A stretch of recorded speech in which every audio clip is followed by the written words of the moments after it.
play audio coming up here in the first hour with FBI Director Kash Patel, and he sat down with Catherine Herridge, who's one of the best and arguably one of the just dwindling number of actual journalists out there in terms of meaningful questions and not trying to make some sort of point other than to get information. And she sat down with Kash Patel regarding the recent sort of not closed case, but quote solved case of the and that was successful in shooting Trump and killing another American.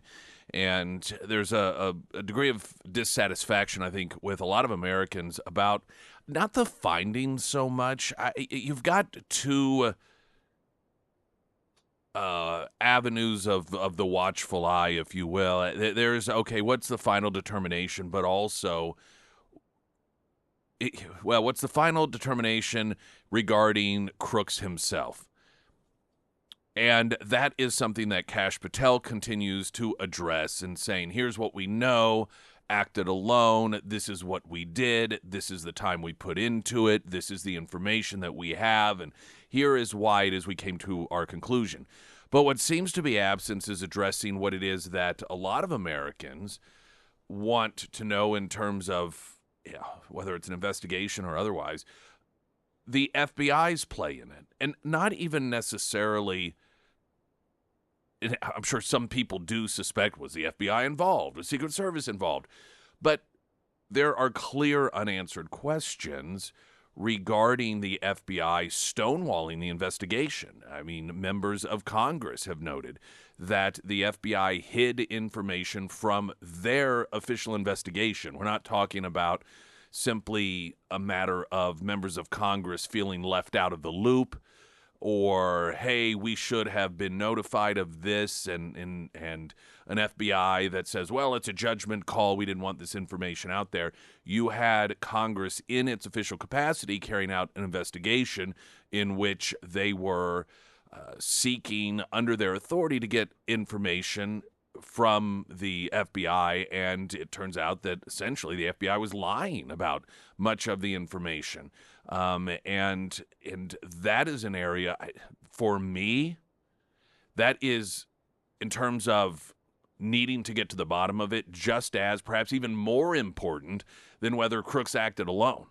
And while some people, again, reasonable people, can wonder or perhaps even estimate that there was a connection between the two, even if there weren't. I think reasonable people can also say there wasn't a connection.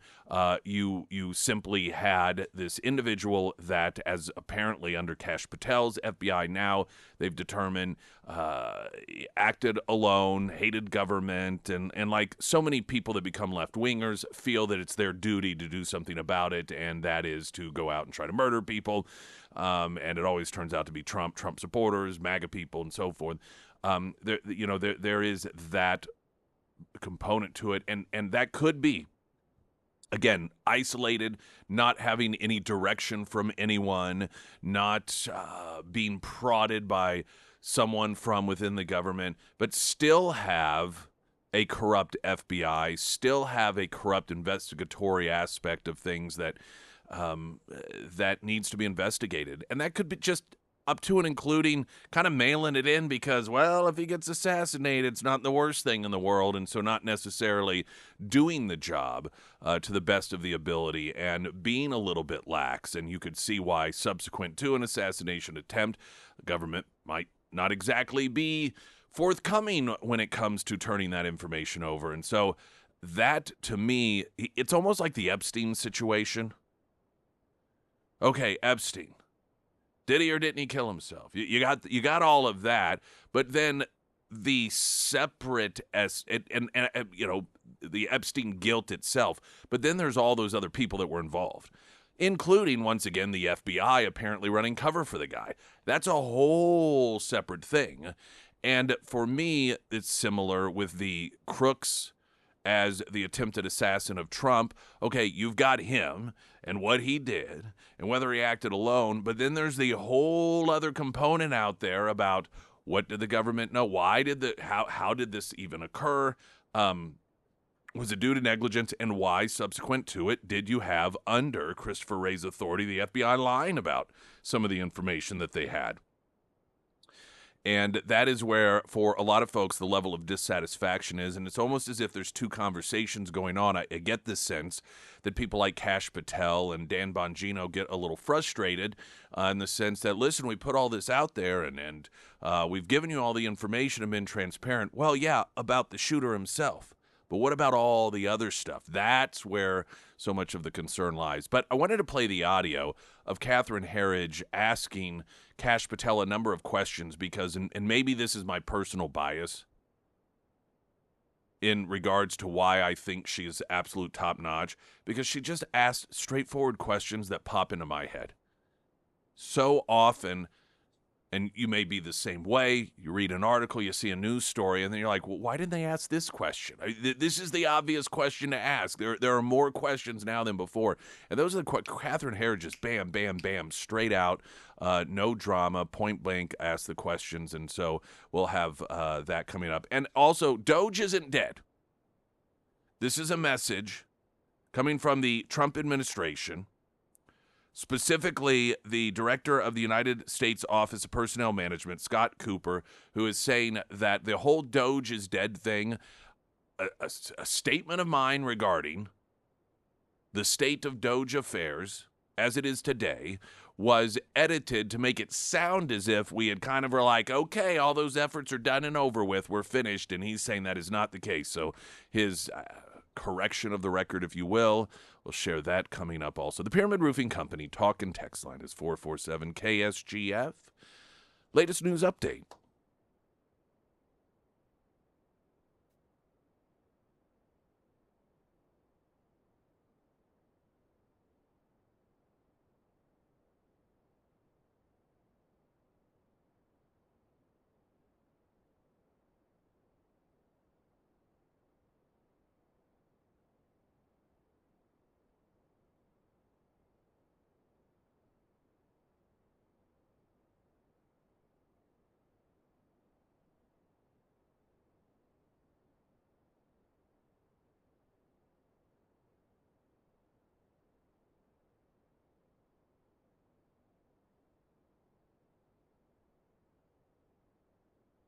That story about the guy shooting his friend because he thought the safety was off and drinking, that story is just a perfect story.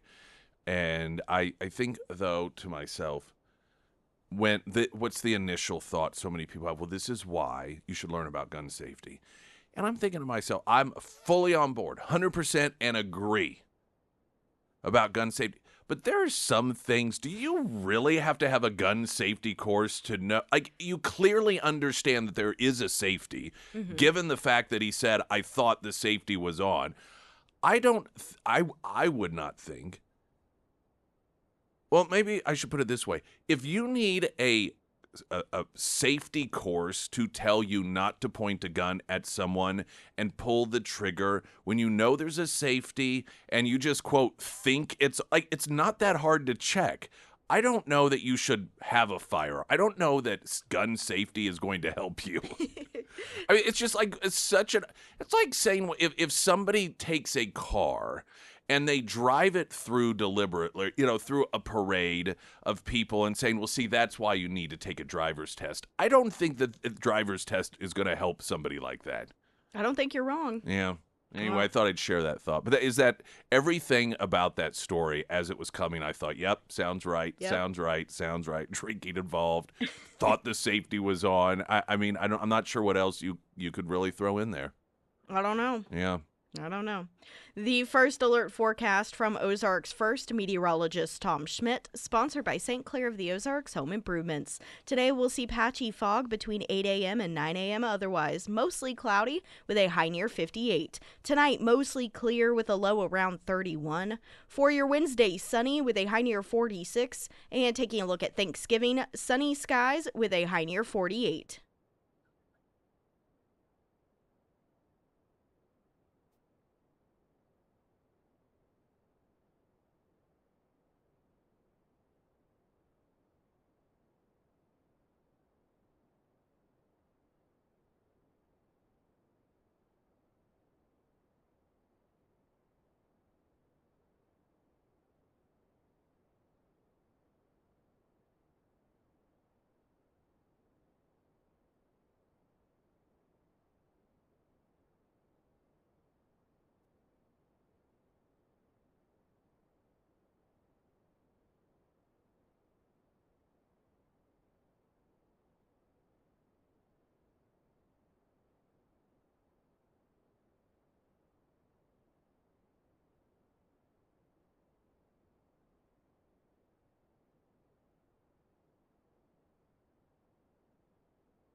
Hey, it's Happy Honda Days. I just love the way that sounds. Happy Honda Days. Currently underway with our, excuse me, friends with the Pinnaker family, Pinnaker Honda.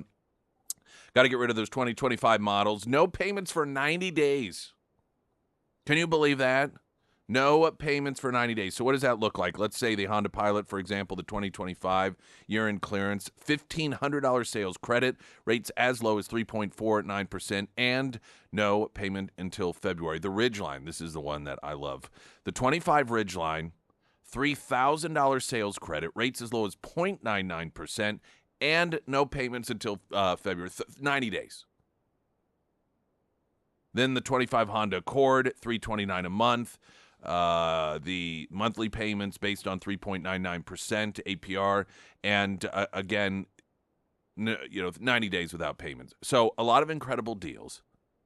And like I said, you may be thinking, well, yes, we're planning on getting one, but we've got probably 6 more months on our vehicle or even a year. I would just take advantage of this now, because that point in which you are ready to go ahead within the next year and do it, these sorts of deals and savings in all likelihood will not be available. So might as well take advantage of it now. And, no payment, 3 months. Pinnaker Honda, South Campbell, just south of Walnut Lawn, also under Nick's endorsements at KSGF.com. The other thing about that story that Mike Landis had, the guy in Branson who shot his friend in the pelvis on accident because they apparently were drinking, and he wanted to show off. I think he said he was showing off. Is that the verbiage that Mike used? That he was showing off. Mm-hmm. He thought the safety was on, and what better way to check than to just pull the trigger? Of course, shot his friend. Friend's okay. What were you showing off exactly? That's the other thing I don't understand. I know, of course, how drunk. Well, I don't know. Well, it said they were drinking. I don't know that there were any sort of breathalyzers, that any of that, so you can know to what degree. But just some of this stuff. The whole thing. But what are you showing off?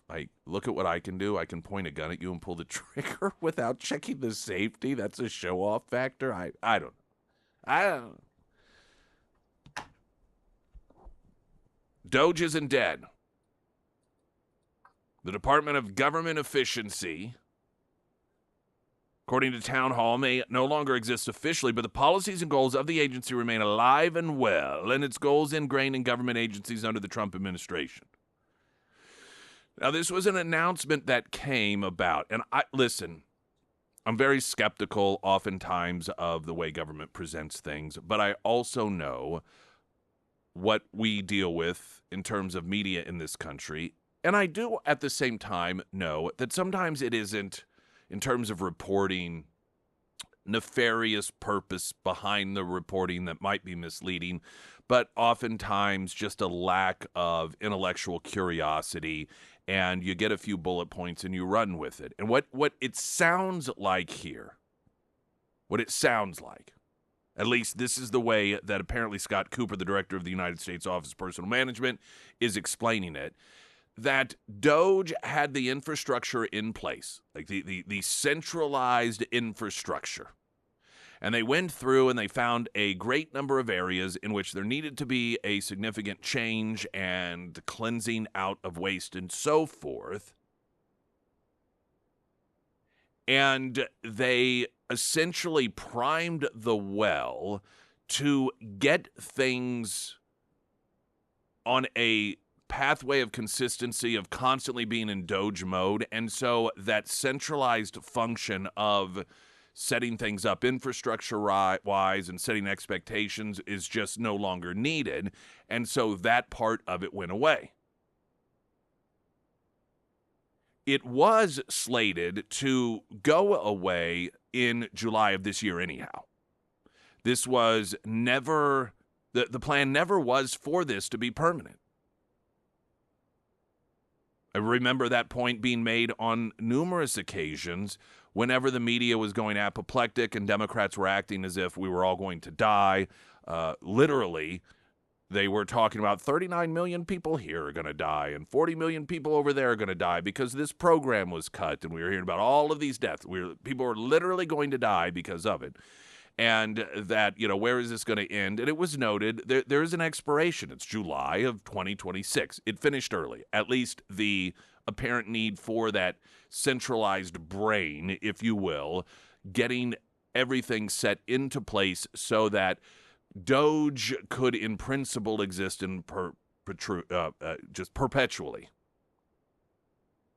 So Reuters had reported yesterday, and this, of course, made the rounds, that Doge, quote, no longer existed. The claim originated from Scott Koupa, director of the United States Office of Personnel Management, and was quoted by Reuters. However, he took to X to clarify his comments, saying good editing by Reuters, spliced my full comments across paragraphs 2-3 to create a grabbing headline. The truth is, Doge may not have centralized leadership under USDS, but the principles of Doge remain alive and well. Deregulation, eliminating fraud, waste and abuse, reshaping the federal workforce, making efficiency a first-class citizen, etc. Doge catalyzed these changes. The agencies, along with USOPM and WHO-MB, will institutionalize them. Here's the real story, and then he put a link to a story that was more comprehensive in explaining what it was that he was saying. White House spokesperson Liz Houston told Fox News Digital, President Trump was given a clear mandate to reduce waste, fraud, and abuse across the federal government, and he continues to actively deliver on that commitment. Town Hall notes that Cooper's clarification makes one thing clear: the administration isn't backing off its efforts to force accountability onto a federal bureaucracy that's resisted in it for decades. Even without the official Doge label, the reforms it sparked are now simply embedded in Trump's government agencies more than ever before. So what you have here is the administration saying, and it is true that this was that infrastructure, that brain, if you will, that was there, was meant to be temporary, to set things in place, and then to be able to walk away and have those new things be the new standard, so that Doge just exists in concept, that there will be an understanding and a mindset. And this is the pathway to doing it. You go into these different departments and you're like, oh, here's how it's running now. Here's how it needs to run. Here's the new way things are done. Now it's yours, and continue to move forward. And because they evidently, I think this is the inference that I'm taking, that they, at least their perspective is that they finished that up early, that they got the new framework in place, the new standards in place prior to the expiration deadline of July 2026, and that's why those people who were directing things and putting them into place just sort of dissolved. And without really a great deal of fanfare whatsoever. I mean, this was something that it was noted, there was a piece in Politico, I think a few months ago, that some of those individuals were seen leaving their offices with boxes, and so that was the first signal that, they're wrapping things up. That being said, and I suspect many of you also probably feel this same way, if you have a, let's say, governing entity, and their one sole job is to make sure that Doge exists in practice, and they get, as it sounds, that entity gets everything, quote, fixed and on the right track, and then they walk away. If you don't have an overseer, arguably, it is not difficult, and it does not take long for things to go back to the way that they were before.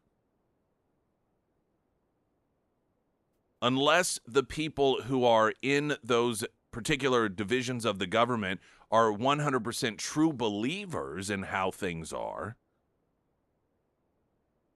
then you can understand how it is that you end up just getting right back to that same old mentality and approach, especially once Donald Trump is gone. Now, Donald Trump, once he's gone, even if you still had the overseers of Doge in place, they clearly would go away anyhow.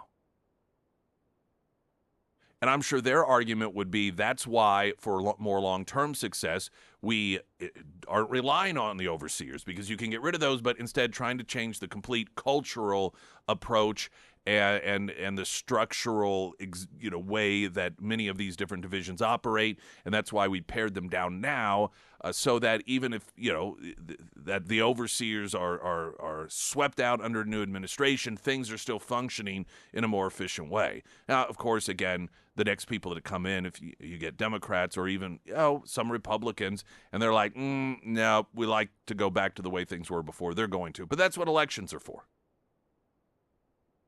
It's one thing about our government, you can't really ever make something completely permanent, can you? And we do look for that. We like the idea of Doge being, quote, permanent, but nothing is ever permanent, because there are elections and new people come in, get in charge, and if they want to change things, then they do. But from the administration's perspective right now, the only reason that centralized entity of Doge has gone away is because they got the things in place to where Doge exists in the blood flow of all things government, or at least those that they've touched. And so those directors are no longer needed because it's just there. Springfield's Talk 104.1. I'm Nick Reed.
Ozarks Elder Law this week, of course, Thanksgiving. We got what many of you are going to be gathering with family. And, sometimes you get to the point where there's one less family member, or at some point it will be that way because we do lose loved ones, and being prepared for that, not just emotionally, but all of us. It's our duty and responsibility, I would argue, if you care about your family, to make sure that as much of that stuff is taken care of so they don't have to struggle and worry about it afterwards.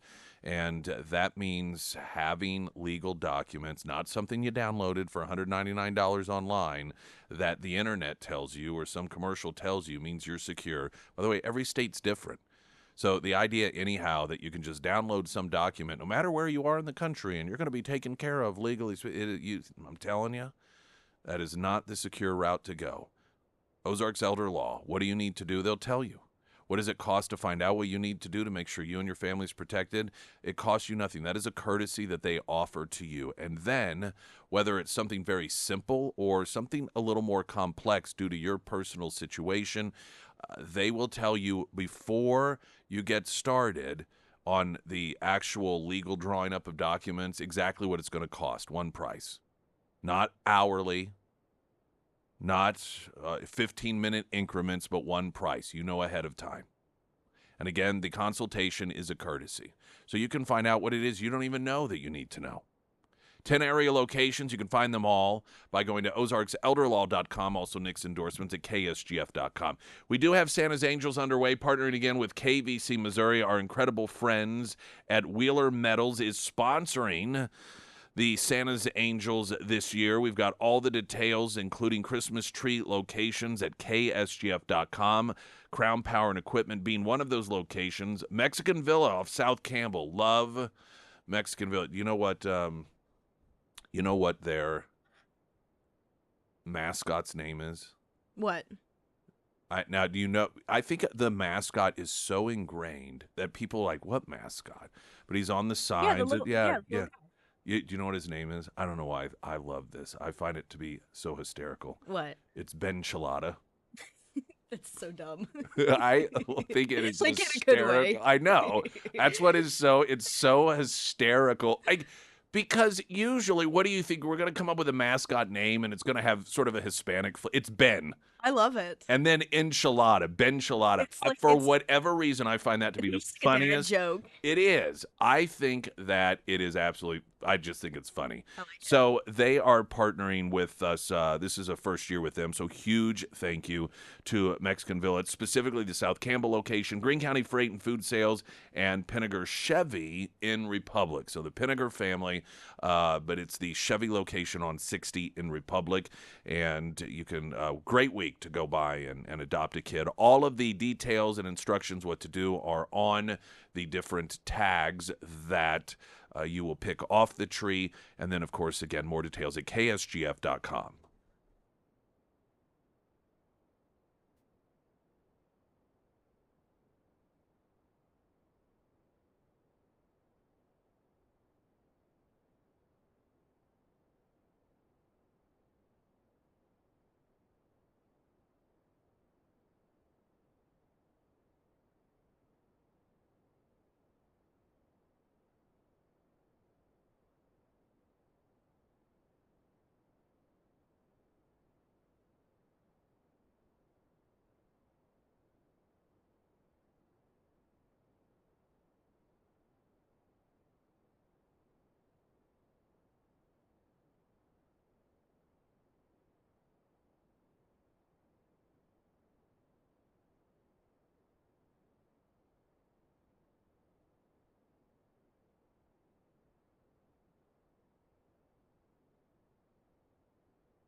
Springfield's Talk 1041, the first alert forecast from Ozarks First meteorologist Tom Schmidt, sponsored by J&S Automotive. Today we'll see patchy fog between 8 and 9 a.m., otherwise mostly cloudy with a high near 58. Tonight mostly clear with a low around 31. For your Wednesday, sunny skies with a high near 46. And taking a look at Thanksgiving, sunny with a high near 48. All right, I was going to share some of the Pyramid Roofing Company talk and text line messages. Let me get them here. I was trying to. No. Well, no, we're fine. It's just someone had noted regarding. So we were talking to the story in Branson, and evidently the guy that did the shooting was actually from Marshall, Missouri, but he was visiting his friend in his apartment in Branson, and they were drinking, and he's like, "Look at me," showing off a rifle, and shot his friend in the pelvic area, and said that he was showing off, and he thought the safety was on. So a number of judgment errors made there. And someone said, how drunk, look at his picture. But I was trying to find a picture on this story, but I didn't see one. Let me find it. Yeah, because I did want to see if I could find one to see what this person was referencing. Some of the others, let's see. Pretty sure it's a felony to handle a firearm under the influence by itself.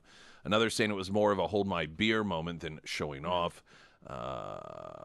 Maybe the guy in Branson is a Dick Cheney supporter and his friend is a lawyer. It was part of it. Maybe I found the photo. Is it good? Yeah. I'll have to look at it during the break. I'll send it to you. On the Pyramid Roofing Company talk and text There line. we go. So the shooting was on the 22nd. That was the day after. Was that the day after the Dick Cheney funeral? So I guess it could have been a little memorial, personal memorial. I checked to make sure my pistol safety is on every time I touch it. That from Jared. Okay. Okay, I just sent it to you. Okay, thank you. And probably ex-friend is what another says. Can you imagine? Dude, you shot me. Was it shock? How drunk was the other guy? I'm just always very fascinated at how these stories play Have out. we talked about where he was shot? I think it was, it said the pelvic area, right? It was his groin. Oh, it was straight up did he think he hit his penis? Oh boy, that could be bad. It adds to the story. Why not? Okay, so regarding the name of the mascot for our friends at Mexican Villa, someone said, "Why not Paco?" You could have Paco the Taco. Yeah, that's like that. But that's why I think Ben Chilada is so hysterical because it is it's like, what is the most white person name possible? And Ben's got to be in there. I mean, it may not be the top, and I just find it to be one of the funniest mascot names ever. Ben Chilada. They came up with that name. You know what? I don't think that I did. I don't know. I may have asked someone. Oh, God, the picture, yeah. That is not someone I would want drunk in my apartment handling a firearm. I could tell you that. How old was the guy who got shot, I wonder? So this guy is 62. Yeah, he's a real gem. All right, well, we can move on. One other text. I was going to use this to segue into the next segment here. Catherine Harridge, someone texted in and said, yeah, I agree, she's the best. And I do. If I remember correctly, she worked at Fox News for a while, then went to CBS, and CBS booted her because she was an investigative journalist and actually doing a pretty good job. Here she's sitting down with Kash Patel regarding the, quote, conclusion of Crooks, the Trump shooter. There are a lot of people that are not satisfied with the conclusion itself, and there are a lot of people, with the conclusion regarding Crooks and his being the shooter and whether other people were involved.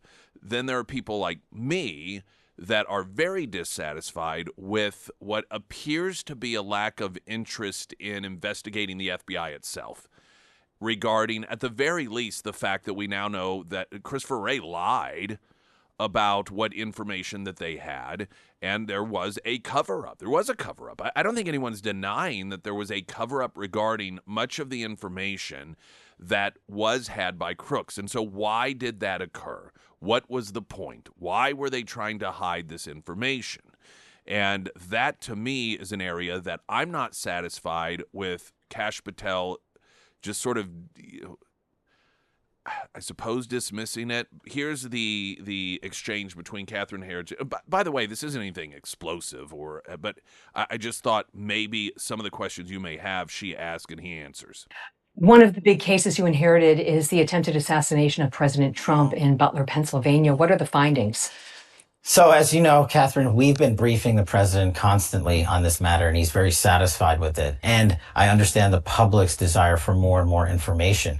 But when we came in, our job was to both treat the president as the president of the United States and a victim, and remind the American public that there were 3 other victims, and tragically, one person even lost his life. So there are certain victims' rights that we have to honor. But what we did and what we presented and what we released is the full findings that we are able to publicize to the world that definitively answer questions regarding Butler. We seized dozens and dozens of devices. We exploited and got into every single one of those devices. We got onto all the online platforms and social media sites of the assailant of crooks. And we did a re-canvassing just to double down since we got in and inherited this case. And we gave out information to Congress and the public that the prior administration refused to do. Just to be clear, did Thomas Crooks act alone? Yes, based on the evidence that we have, that is the conclusive finding of the matter. Is there evidence of foreign involvement? There, as we indicated in our public disclosures, Thomas Crooks had some online platforms where he engaged through email with a couple of individuals overseas, and we chased those down literally to the end. And basically it was just that, online email accounts overseas without any substantive communications. What was Thomas Crooks' motive? He, as has been publicized, had a basically hateful relationship with the United States government, talked disparagingly about both political parties, to include President Trump, and talked about the need to take matters into his own hands. And unfortunately, that's what he did. Under Director Wray, were there missed opportunities to stop Thomas Crooks? You know, that's a question you'll have to ask him. Part of what we're doing is providing the information to the American public, and most importantly, Congress, to get to the American public so they can answer those questions. We weren't there when it happened. We weren't responsible for the investigation. We don't know what happened and why those decisions were made, but we're doing what we can to clean it up. All right, I want to pause there because this is the area that I've got a real problem. And that is this presentation that, well, hey, you'd have to ask them. We don't know. But the FBI is an institution that transcends administration to administration. The entire premise of Catherine Herridge's question here is regarding a case you inherited. That's how this works. When you become the director of an institution, you are the director of that institution, and that doesn't mean you don't show up and, okay, no files, let's get rid of absolutely everything because we're starting from scratch. And so whatever happened the day before you got involved, well, that was the previous FBI under the previous director, and so you'd have to ask them. No, that's not how that works.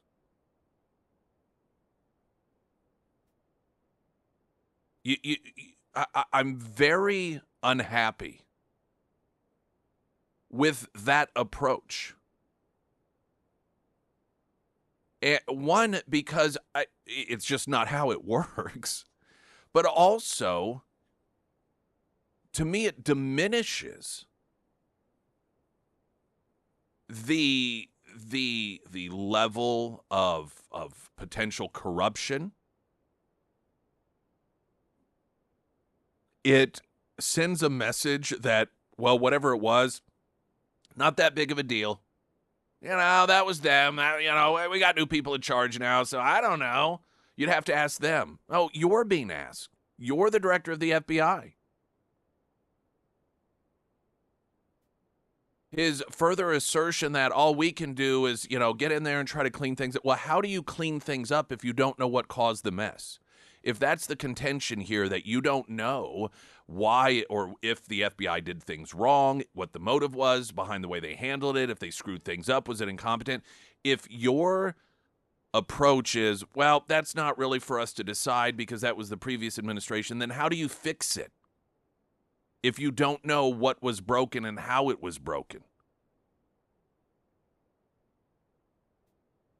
It's almost a breathtakingly unacceptable answer coming from Kash Patel.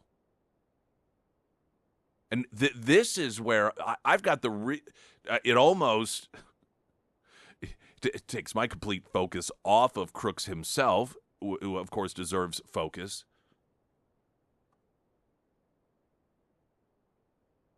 It also sends a message that you don't have to, at least if you accept that philosophy and approach that Kash Patel is presenting there, that you don't really have to worry about doing anything legal or illegal, because once you're out of there, whomever's next will be like, well, that was their deal, that was their FBI, and I don't know, you'd have to ask them.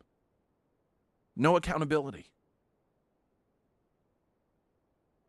It establishes this mindset that if you become head of the FBI, it's kind of yours to do whatever the hell you want to with it, and nobody who comes along subsequent to you has the right to really look into those things and ask any questions because, well, that was your thing.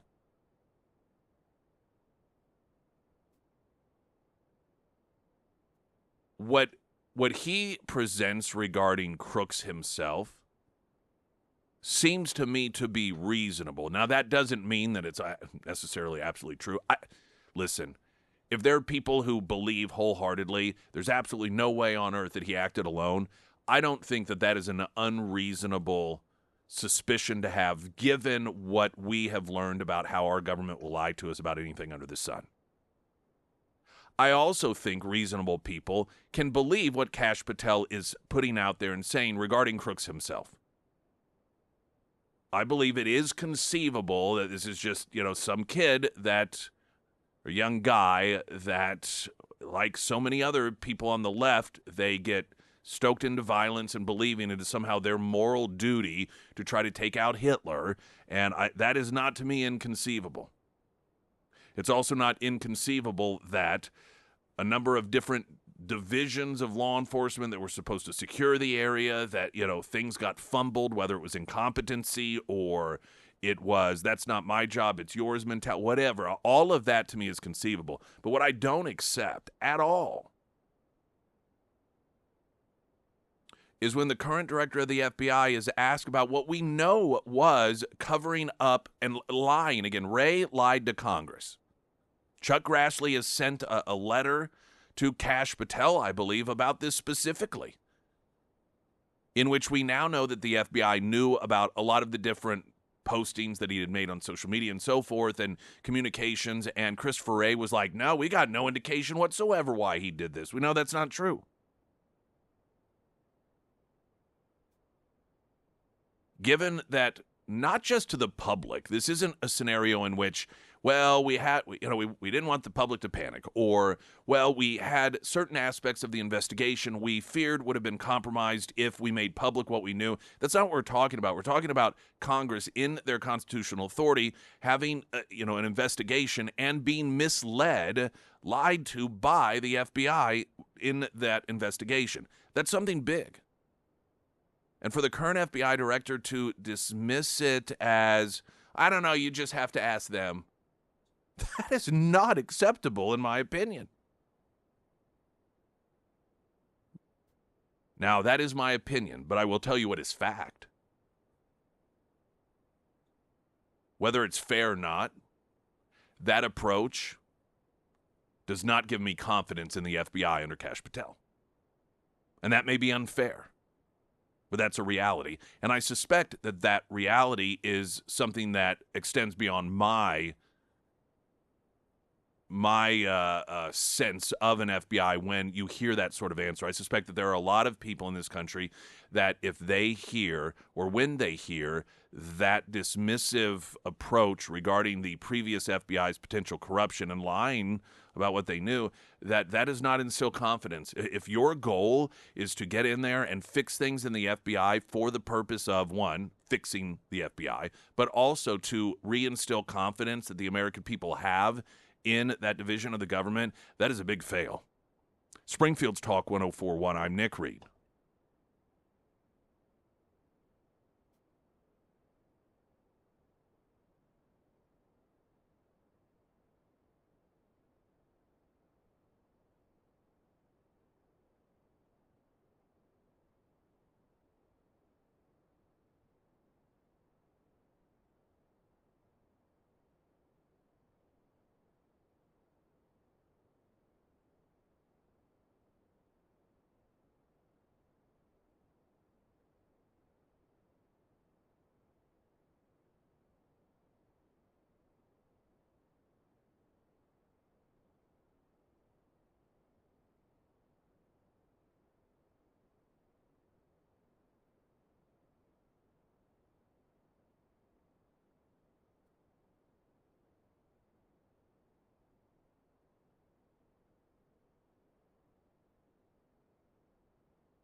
I do want to go ahead and play the last, I think, couple of questions Catherine Herridge asked Kash Patel regarding the inherited investigation that the FBI, the FBI didn't inherit it, but Kash Patel inherited it as director of the FBI, the Crooks assassin. What explains the discrepancies and confusion over Crook's online activity? Look, I think, Catherine, you know this, in media, everyone's entitled to their opinion and everyone's entitled to put out whatever they want to put out. But what we, the FBI, are not entitled to do is trample over your First Amendment rights. And so while people are asking why the prior administration didn't find Thomas Crooks earlier, and it's a valid question, by the way. One, you can ask the prior administration, we weren't here. But two, this FBI or any FBI doesn't have the ability to go out and monitor, nor should it, people who are on YouTube or on social media platforms or on email platforms. And we have to balance both the criminality, if there is such, versus the First Amendment protections, which we must adhere to. You mentioned earlier that you've been briefing President Trump. Is President Trump satisfied by the findings? Yes. No more questions? No. Is the Thomas Crooks case a closed case? How we treat cases like this of such great public importance is we put them in a pending/inactive status. So if there's new information that comes in, we can receive it and react to it, and we don't want to foreclose that. All right, they ought to go cut off early there, but you understood his point. They don't want to, close something up if there is new information that comes along, and so it's put in that special status, if you will. Springfield's Talk 104.1. Let's do a traffic update. I'm Nick Reed.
Guns N' Roses going to be at Thunder Ridge and H Arena Saturday, September 12th.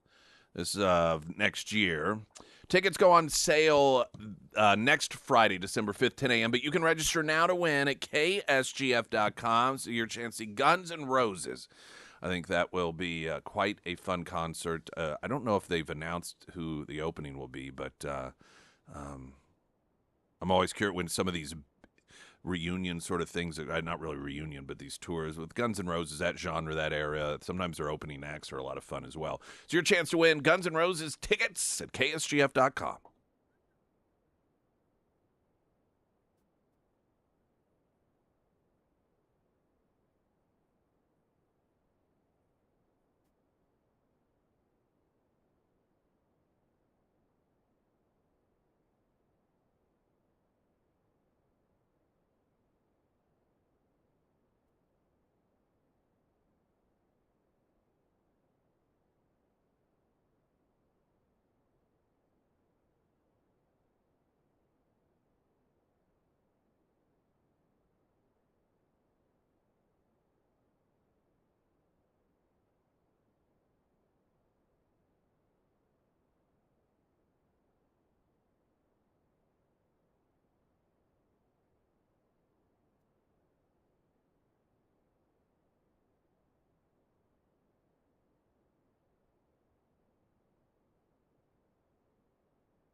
Springfield's Talk 1041. I am Nick Reed. I'd like to welcome you to the show.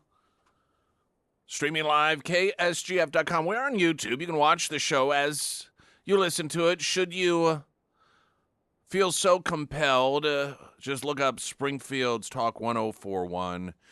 And you ought to be able to find us there. You can, I guess, follow or like or save. What does it do on YouTube?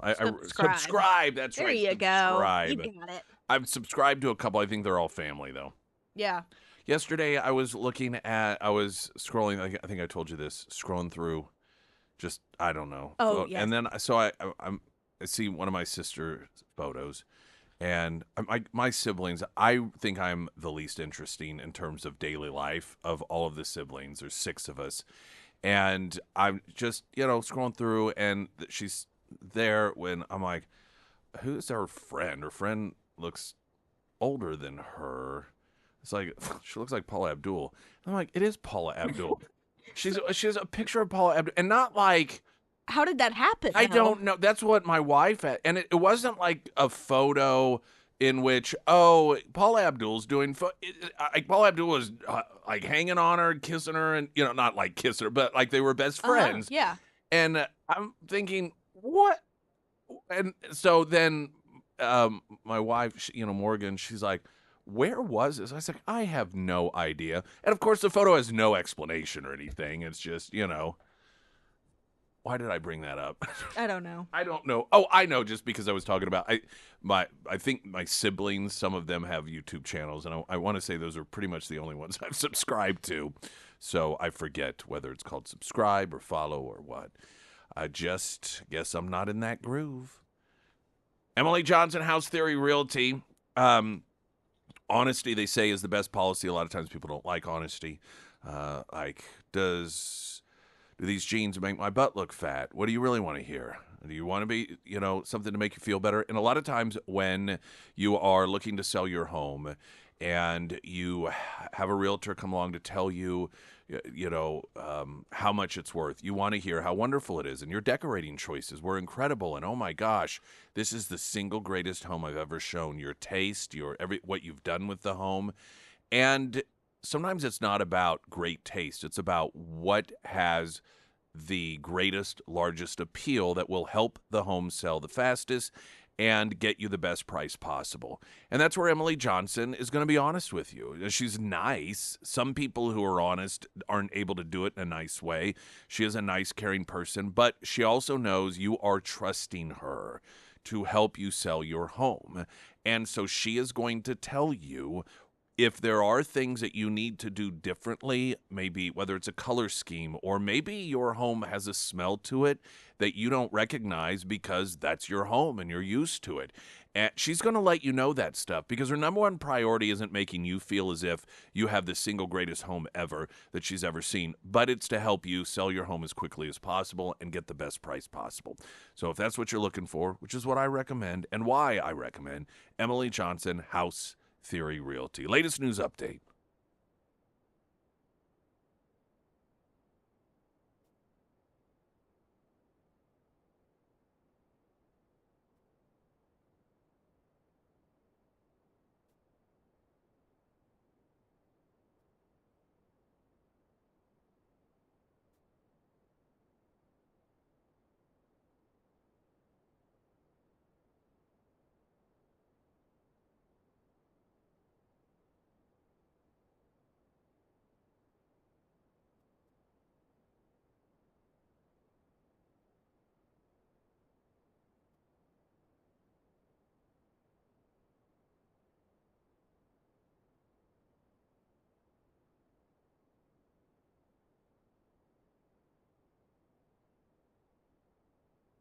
And the first alert forecast from Ozarks First meteorologist Tom Schmidt, sponsored by St. Clair of the Ozarks Home Improvements. Today we'll see patchy fog between 8 and 9 a.m., otherwise mostly cloudy with a high near 58. Tonight mostly clear with a low around 31. For your Wednesday, sunny with a high near 46. And taking a look at Thanksgiving, sunny skies with a high near 48.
Crystal Bridges. Have you ever been to Crystal Bridges?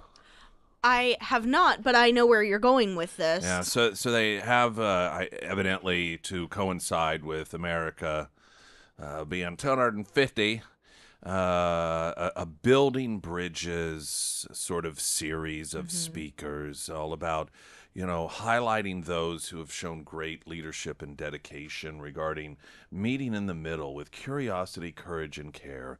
And Barack Obama is going to be one of those speakers.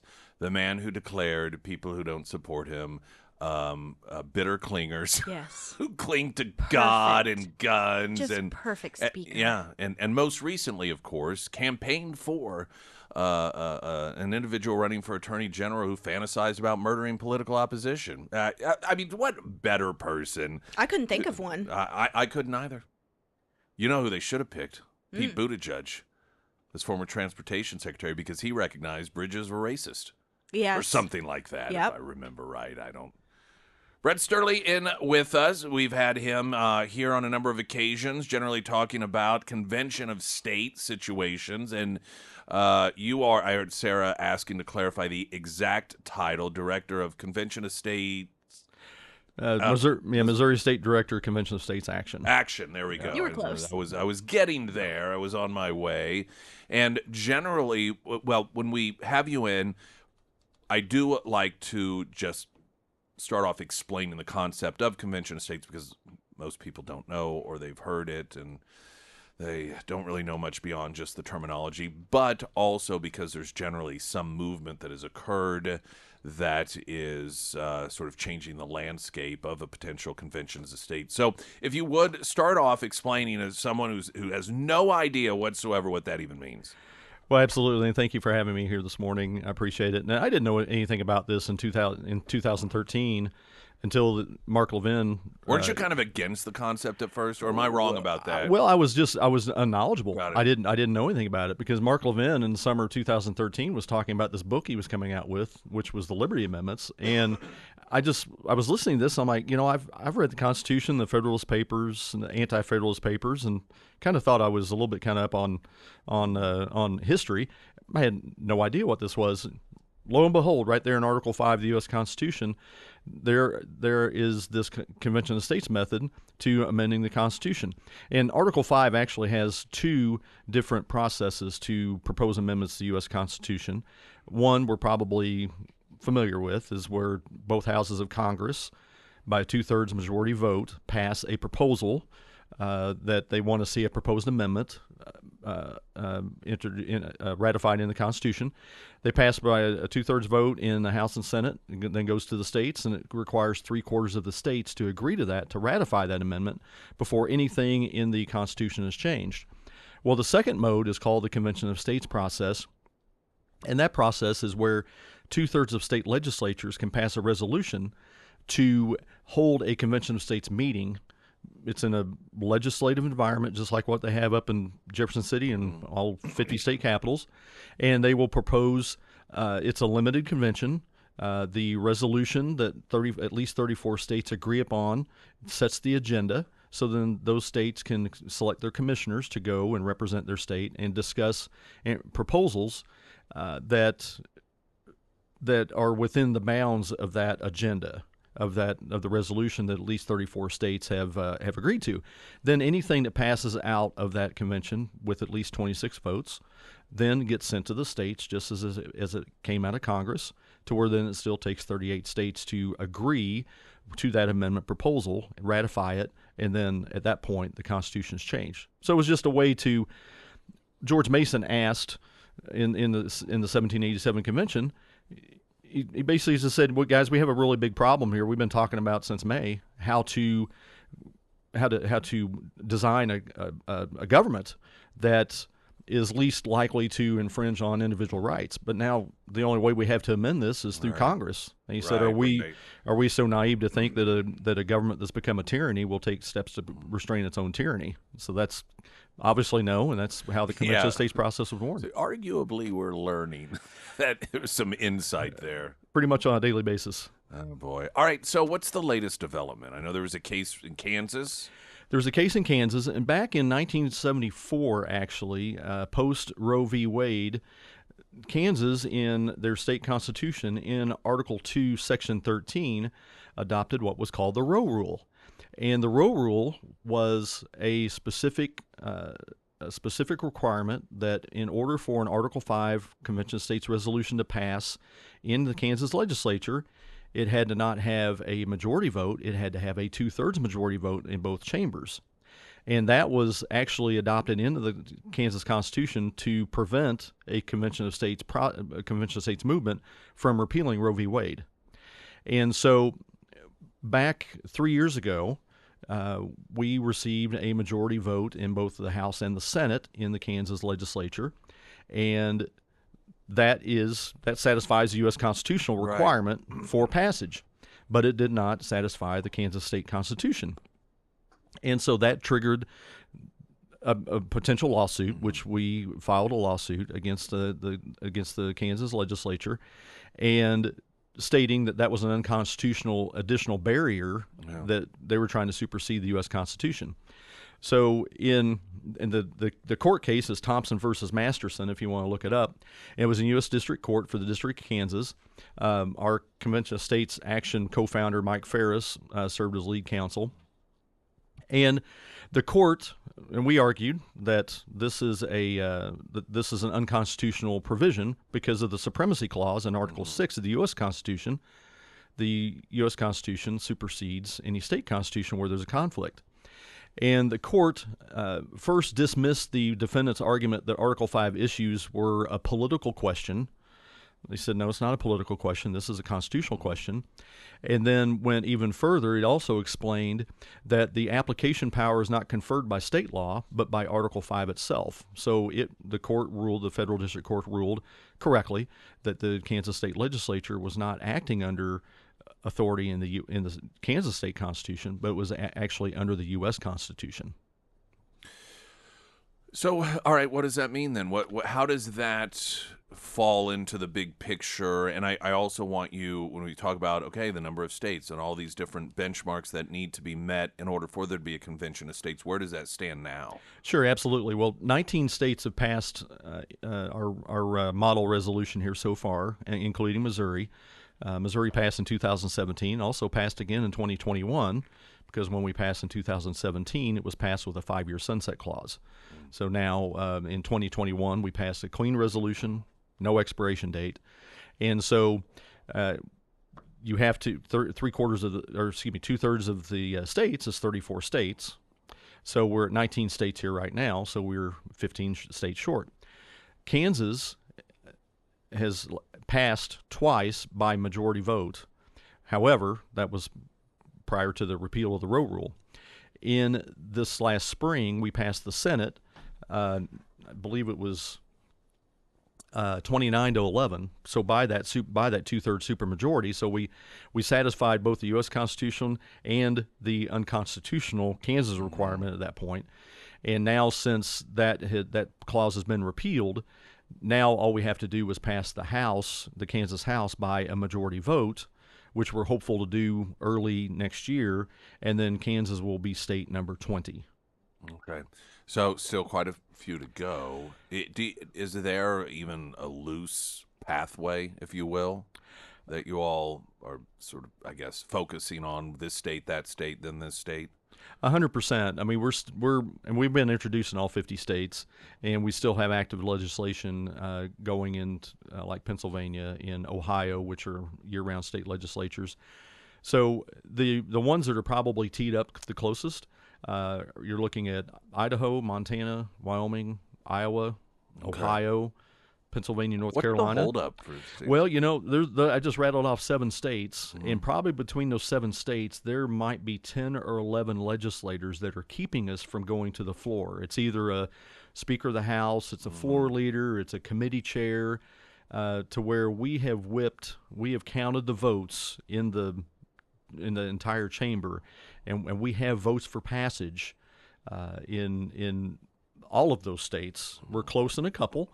But then we could be sitting at 27 states pretty easily. It's just getting the legislators to have the political will to actually exercise their constitutional obligation to rein in the federal government. All right, people are listening that just conceptually find this to be interesting and want to learn more, or if they just want to help participate in some capacity, where would you direct them? Well, we have a very inventive website. It's very easy to understand because they made it easy for me. It's www.conventionofstates.com. And when you go there, you will see tabs like with resources to where we can provide you some information. And it's not information like articles from journal articles and stuff like that. It's more directing you straight to the Federalist Papers, to original writings. And so that was the one thing that really moved me to get involved in Convention of States is they said, hey, don't take our word for it. Here, take James Madison's word for it, or Benjamin Rush. Anything else? Well, we're going to have the legislative session start here in Missouri the first Wednesday of January. And so we're getting geared up for that. We're back working on our commissioner selection bill, which is actually a process bill that will set the process that the Missouri legislature will use to select commissioners to represent Missouri at any Convention of States meeting. So I just encourage anyone to go there to our website, go to the Take Action page if you want to be involved, and because we definitely need the help to get the legislators to move and act. All right. Well, Brett, always great to see you. Brett Sturley, the Missouri State Director, Convention of State Action, and probably see you next at Scramblers. Not this Friday, but the following we'll be there. Correct. Look All forward right. to seeing you. Have a happy Thanksgiving, everybody. Yeah, you too. Thank you so much. Springfield's Talk 104.1. I'm Nick Reed.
Coming up, it's a bit a ways, almost a year, not quite. September 12th at Thunder Ridge Nature Arena, Guns N' Roses. Tickets will go on sale December 5th at 10 a.m. You can register to win a pair now at ksgf.com. We also have over there information for the 2025 Santa's Angels for KVC Missouri. That thanks to our overall big sponsor, Wheeler Metals, and they are just some of the greatest folks that you could ever know.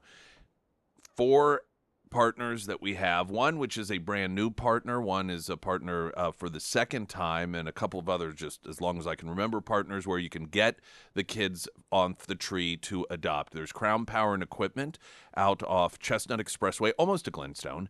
Then Greene County Freight and Food Sales in West Kearney. Those have been longtime partners. Last year, Pinnaker Chevy and Republic, right there on 60, joined us, and they are returning for a second year. When you're standing there if you're on 60 and there's the 2 different buildings, it's the one on the right-hand side. That is currently where the Santa's Angels tree is. And then first-time Santa's Angels partner, Mexican Villa off South Campbell, so a huge thank you to them as well. And those are the locations you can go pick up a kid or one or more to adopt. And we've got, again, details in terms of return and our times returning. We those of you that have done this before are familiar with, you don't wrap the gifts, you bring them here. Our hours this time around, we've limited them in scope in order to hopefully make things just a bit more efficient and a little less confusing. And so the time to drop those off Monday through Friday would be 7 a.m. to 12:30 p.m. But again, all of that information you'll find either at ksgf.com or on the kids ornament itself at any of those 4 locations. And again, Wheeler Metals, thanking them for being the overall sponsor of Santa's Angels once again. I want to come up talk about this increasing level of concern that Republicans are having regarding people's perception of the economy, and you get 1 poll, you get 2 polls, and you can perhaps dismiss when they are not going your way, but at some point you just really begin to recognize that, okay, perception here is not on our side, and when it comes to the economy being, quote, fixed, the Republicans are beginning to get nervous on this because people are becoming impatient. And they're like, hey, Trump's in charge now. We want things to be better faster, and it's not happening. And the potential implications of that on the Republican Party. And so I think it's a good thing that this is that there is recognition of this, that there isn't a level of denial going on, because you cannot address an issue without recognizing it's an issue. And that's how the Democrats handled the economy for the longest time. They just kept saying, it's fine, it's fine, it's fine. Don't worry about it. What you think is bad, you're wrong. Biden's not getting credit. It's just Republicans telling you things are bad. And that denial did not work for them, obviously. And I think that there's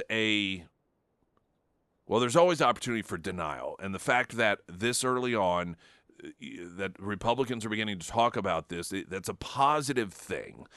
So anyway, we've got some of that coming up here in just a couple of moments. Pyramid Roofing Company, talk and text line 447 KSGF.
Springfield's Talk 1041, the first alert forecast from Ozark's first meteorologist Tom Schmidt, sponsored by J&S Automotive. Today we'll see patchy fog between 8 and 9 a.m., otherwise mostly cloudy with a high near 58. Tonight mostly clear with a low around 31. For your Wednesday, sunny with a high near 46. And taking a look at Thanksgiving, sunny skies with a high near 48. And the Pyramid Roofing Company, we always talk about the the more traditional roofs, but the Pyramid team, they also specialize in metal roofing services as well. And having an expert install your metal roof is so incredibly important.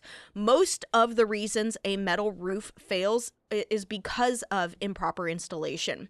But the Pyramid team, they pay attention to every little detail, from the proper overlay to ice and water shield to ventilation, and they also help you navigate the insurance process because it's a little bit different for metal roofing, but they can walk you through it and make sure that everything that needs to be covered, it gets covered. So if you've been thinking of a metal roof for your next roof install, just reach out to Josh today.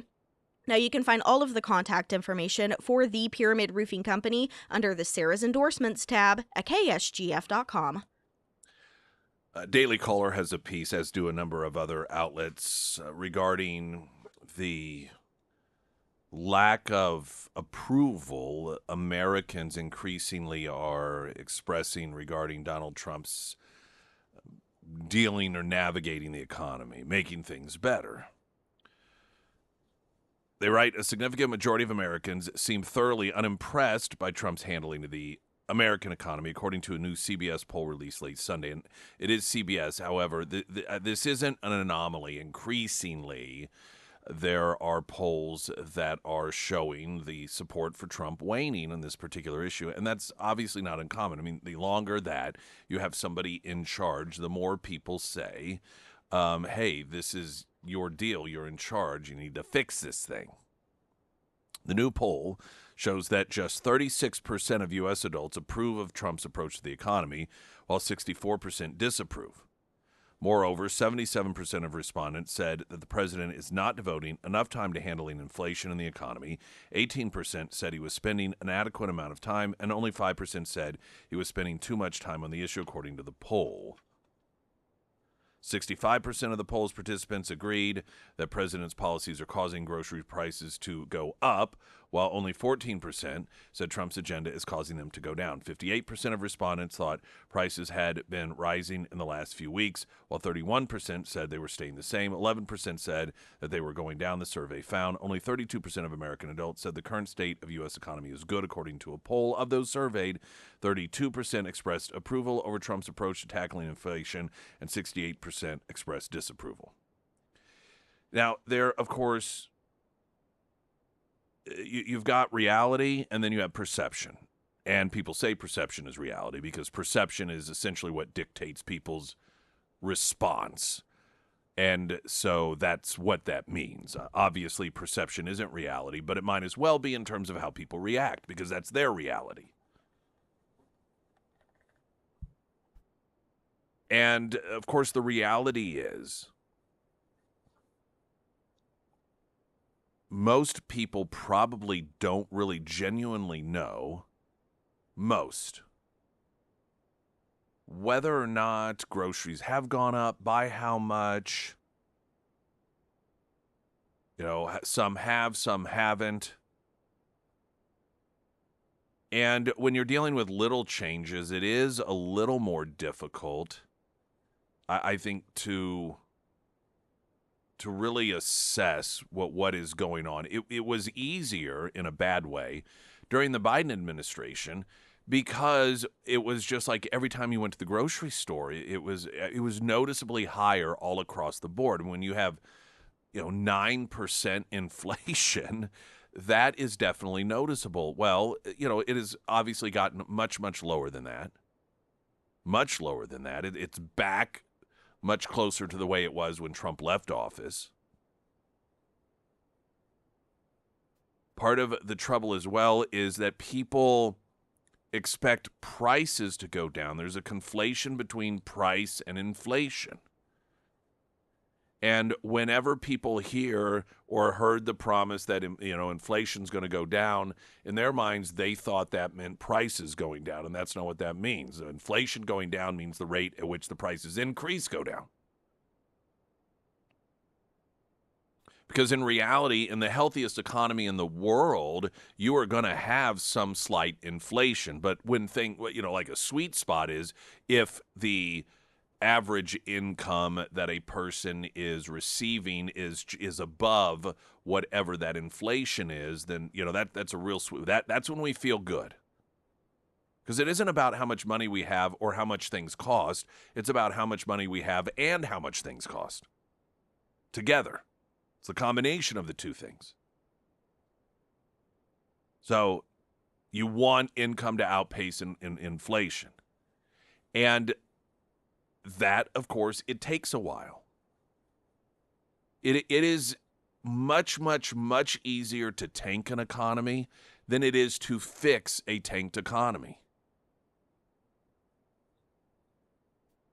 And people do get bored, and they do get forgetful, and their grace wears very thin. And so people who, it's difficult for people to remember and appreciate what it was like to have 9% inflation.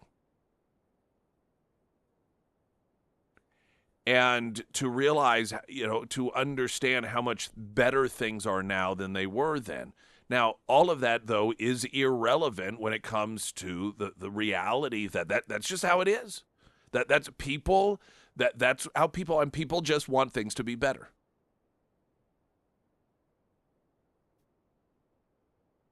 I think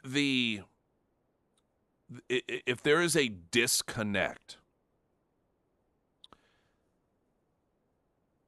between what Trump is doing and saying versus what people are perceiving, there is some messaging issues, and I think that is because Trump is an individual that in his years and years and years of the private sector, he gets and understands that you make changes, you make investments, you do these things, and the ultimate desired result is something that comes down the road. And the road to there sometimes may be bumpy. It may have dips before you get there. It could be a slow but gradual improvement. It just depends on the scenario. But he becomes it's the difference between somebody who is very familiar with how the stock market works versus somebody who just gets into it. And when you have somebody who just gets into the stock market and they're new to it and they see the stock market going down, they panic and, oh my gosh, what do I do? We got to sell. As opposed to someone who understands how it works and they're like, this is just what happens. Don't worry, eventually it's going to go back up. Trump has implemented and continues to implement a number of economic policies that that what he believes, and he's earned this luxury of believing this, he believes that it's going to be demonstrably better. And not just on the surface, but in a very anchored way, particularly because of what he is seeking to do in terms of the trade relations that we have with the rest of the world, and that is really laying a true foundational change that is going to long-term make things better. So he's just confident in that.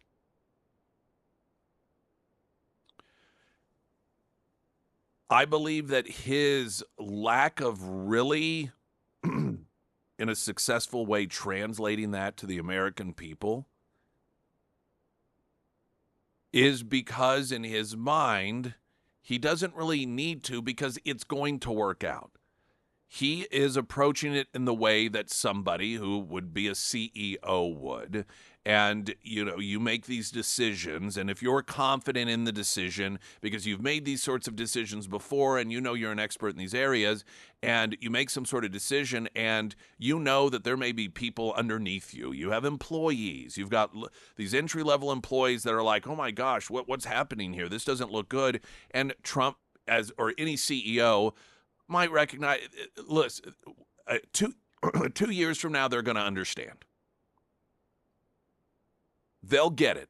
Yes, they don't understand it now because this isn't their thing.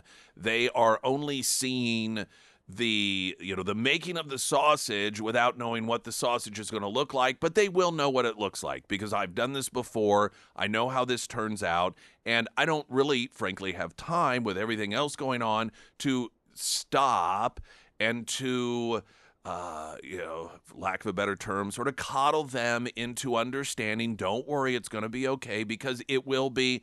And once they realize it, it's all going to be fine. And I believe that Trump's approach to communicating with the American people on this particular issue is the same. In his mind, at some point, now you got Bassett out there, he's saying people are going to begin to start, it's going to be noticeable differences to the average American come this upcoming year. I suspect some people find that to be optimistic. I'm sure that Republicans certainly hope that people begin to notice.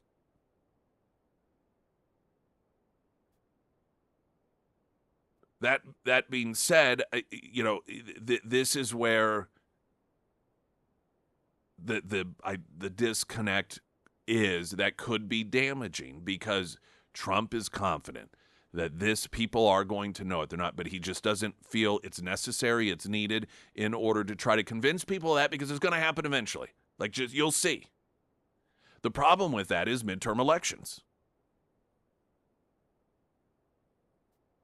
This isn't an environment in which Trump is simply a CEO, and if you have a lot of people that are, unhappy because they don't understand how this works, but you don't have to worry about it, because what are they going to do? I'm CEO, and in 4 years from now or 6 years from now, or, they'll understand once things fall into place. Well, when you have midterm elections, and people respond based off of their lack of understanding, then it does have implications that could actually derail what it is that you're trying to do. And I just don't know. I don't want to say Trump doesn't get that or understand that, because he's a smart guy, and he may very well.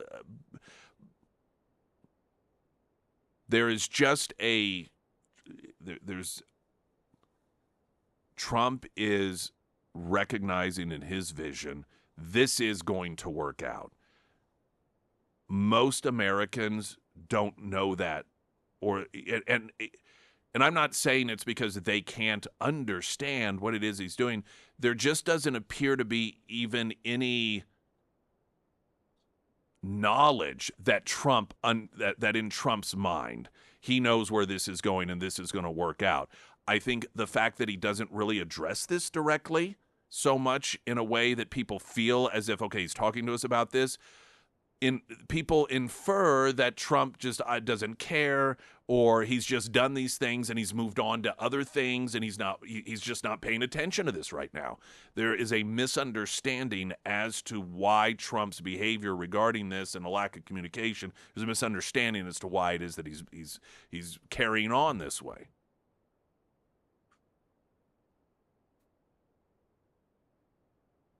So, what's the fix? I do also believe much of the groundwork for this eroding confidence in Trump on the economy was laid by Trump rhetoric. And again, Trump's rhetoric fits with his understanding of things. So, people would hear Trump say, from day one, we're going to fix this. To a lot of people, that means the end result. Trump said on day one, prices were going to start getting lower, and they haven't. So that means what he did didn't work. In Trump's mind, when he says from day one, that means we start on day one. That means that we're going to start putting into place these policies that are bringing the prices down. It may take 2 years or 3 years or 4 years down the road, but it is. So that when Trump is making these declarations that people understandably believe to mean that January, February, March, we're going to start seeing those prices coming down, that's not what he's saying. Was it incumbent upon him to recognize that and to do a better job explaining that, listen, when I say prices are going to start coming down, I'm talking about implementing these policies that are part of that process, because prices coming down is a long process. It's not something that, on day 82, all of a sudden it happens. And that's what I'm saying, and explaining that, listen, it is easy to tank an economy. It is difficult to bring it back. And you've got to be patient. You have to understand. He didn't do that. And I understand why he didn't do it, because when you're running for office, that isn't very exciting. You want to be told, don't worry, this is going to be fixed. Subsequent to getting elected, again, would it have been beneficial for him to have, I guess, clarified what it is that he recognizes is necessary in order to get where it is we need to go, and what he has been saying all along, clarifying that? Some people may say no, but I would argue it wouldn't have hurt. And the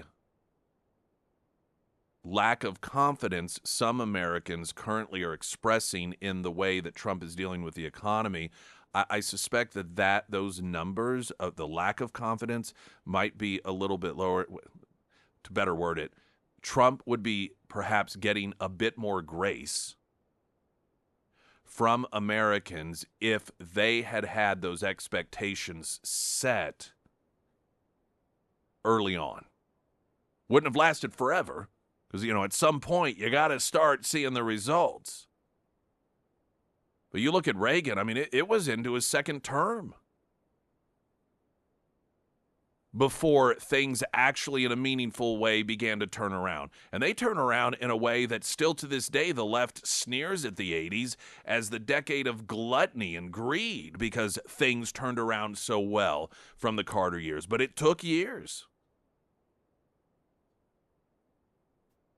And that disconnect between Trump's understanding of that process, the making of the sausage again, if you will, versus the expectations that people have about how easily those things can be fixed, because largely of the way that Trump declared he was going to do it. That miscommunication, I think, is harmful to Trump's polling numbers on the economy right now, and that will, I don't want to say translate to failure for the midterm elections, because I think that Republicans themselves as a party have much more to do with their current state of affairs in terms of whether they will continue to control Congress or not than Trump. And yes, the economy is huge, obviously, and historically the party in power loses seats and so forth. But in fact, there's a piece in the Federalist today asking the question, what does the Republican Party even stand for? And it really resonated with me, and I want to share it with you coming up, because there may have been even a separate piece noting the hypocrisy of the Republican parties in Congress voting to condemn socialism, while at the same time a significant number of those same Republicans that are for continuing with Obamacare and continuing to subsidize Obamacare, which is socialism. Complete contradiction. And there are a lot of voters like me that recognize that. Springfield's Talk 1041, I'm Nick Reed.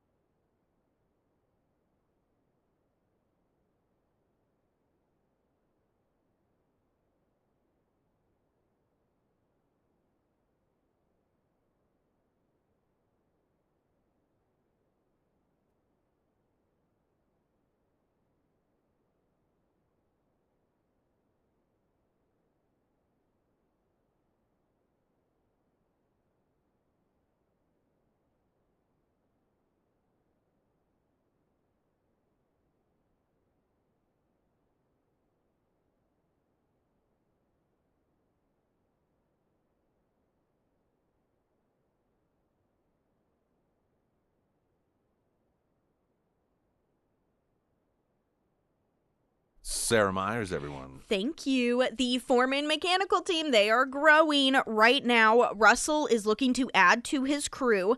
If you are in the HVAC industry and you are looking for a change of pace, or maybe you're looking for something a little smaller, locally owned, family owned, that's exactly what you'll find with the Foreman team. Russell is hiring for skilled service techs. They offer competitive wages, room to grow, and they're just all around awesome. So if this sounds like, oh, this is exactly what I'm looking for, make sure that you submit your application to Russell. And of course, for the rest of you, always remember Foreman Mechanical Heating and Air for all of your HVAC needs. They can handle anything from preventative maintenance to new energy efficient installs for your new units and everything in between. Now, to submit your application or to schedule your next appointment, you can do that at foremanmechanical.com, or you can find all of their contact information under the Sarah's Endorsements tab at ksgf.com. The left seems insistent on just brazenly displaying their hypocrisy. And one of those examples is regarding the whole thing with the ballroom. And, of course, they've pitched a fit because Trump isn't forcing taxpayers to pay for it. And now they are seeking to put limits on private donations to foot the bill for it. Claiming that, well, we're concerned that they're expecting something in return. First off, I think other than people who are deranged, everyone recognizes Trump is not someone who feels obligated to give anyone anything for any reason. This laughable notion and the contradiction from the left regarding Donald Trump, that he is this arrogant narcissist that doesn't listen to anyone and he just does whatever he wants. But then on the flip side of it, will argue, well, now we're worried that he's going to be a lapdog and do whatever it is that these people want if they donate money to make a ballroom for the American people. That's a contradiction. It is a total contradiction. But much like Mamdani, who recently has been asking his lower income and middle income people to give him millions of dollars so he can have more money for his transition, and proudly declaring that he will not take donations from millionaires and billionaires, the people that he claims need to do more financially in order to help, are the ones who are exempt. And here, once again, we hear from the left constantly, these evil corporations, they need to do more. They need to pay their, quote, fair share. We need to force them to, quote, give back. Well, here Donald Trump is doing that. You're going to have a taxpayer-owned division of the White House that is long overdue, that has been bipartisanly agreed to for some time, and the taxpayers aren't going to have to pay for it. They're not asking lower or middle income individuals to take money out of their paycheck. No, the millionaires and billionaires that we're told need to do more, they need to contribute more, are doing exactly that. And who are the people that are trying to pass a law to prevent it? The Democrats. Trump derangement syndrome.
All right, everyone. Let's see here.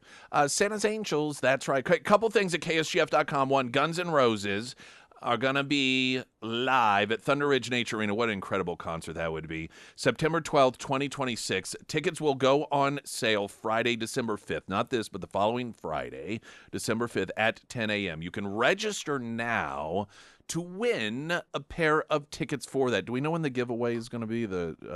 When we're It going will to be on December 5th. Oh, okay. So Yes. so you need to go ahead and head over there and get yourself signed up. We also have information regarding our Santa's Angels.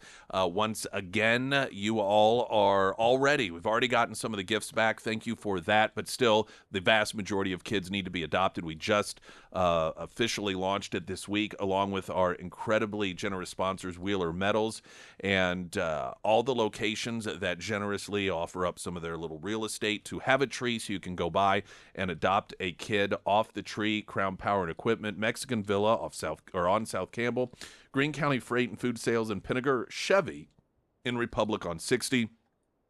And those locations, including their hours and so forth, and any other details you may need, you can find at ksgf.com. Another hour straight ahead. News in 60 seconds. I'm Nick Reed.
This is a fantastic headline. $5 billion off. California officials admit they botched deficit estimate by billions. And it wasn't as if they thought there wasn't going to be a fiscal issue here and, well, we missed. They already knew that they were in the hole because of catastrophic mismanagement under Gavin Newsom's leadership, but it was even $5 billion worse than they thought. In an update to California's fiscal 2027 budget outlook, a new report released by the state's nonpartisan legislative analyst office admitted it botched the deficit estimate by roughly $5 billion. LAO's legislative analyst Gabriel Pettick, who leads the Office of Budget and Policy Watchers for the state legislature, gave an update on the state's upcoming fiscal outlook and its predicted budget problems. Within the report, he called out the legislature for needing to address the budget problems for the last 3 years before admitting that the 26-27 issue is now larger than anticipated. Quote, under our revenue and spending estimates, the legislature faces almost $18 billion budget problem for 26-27. This is about $15 billion larger than the budget problems anticipated by the administration in June. So in June, the Newsom administration was like, yeah, we've mismanaged things to the point of $13 billion deficit, and now evidently it's an $18 billion deficit. This is the guy. You want evidence? Or dare I say proof that Democrats do not care about results? Gavin Newsom is, at this point, pretty much seen as the next Democrat nominee for president of the United States. Right now, anyhow, barring, and listen, a lot can happen, though increasingly the Democrats have demonstrated they pretty much anoint their nominees. It's different than a Republican landscape in which the people are ultimately telling the party, as they did with Trump, to their face with great defiance, no, this is a guy we want. Democrats are like, just tell us who to pick. And then when they pick that person, Joe Biden, the party says, you know what, never mind, you're going to have this person now. And then they all fall in line. And so it makes it a bit easier to predict who will have that nominee early on. It's like, what does the party think? Which direction do they tend to be? And they'll just tell the voters this is the person, and their voters will fall into compliance because they're very obedient in that capacity. And Gavin Newsom increasingly is the one that the party feels has the best chance. It is the perfect summation of the Democrat Party because arguably he is one of the biggest failures as an executive elected official within the Democrat Party today. I mean, Pritzker certainly arguably is up there, but I mean, California, aside from just the budget issues, the way that the fires were dealt with, I mean, it's just one thing after another out there. You've got the issue of homelessness, the issue of child prostitution.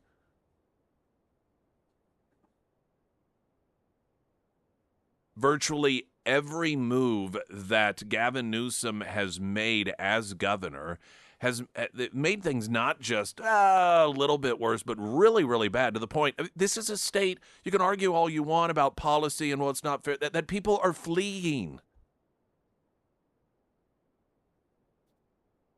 I just don't understand that mindset. You're telling me that really is what the Democrats believe is their best example of Democrat leadership? A guy that continues to run the state into the ground. A state that, again, whatever you want, but people speak with their feet and people flee California. A state by just geographically and weather-wise speaking should be the state everyone wants to go to. It is so beautiful, and it has such variety in terms of just, the landscape, and it's just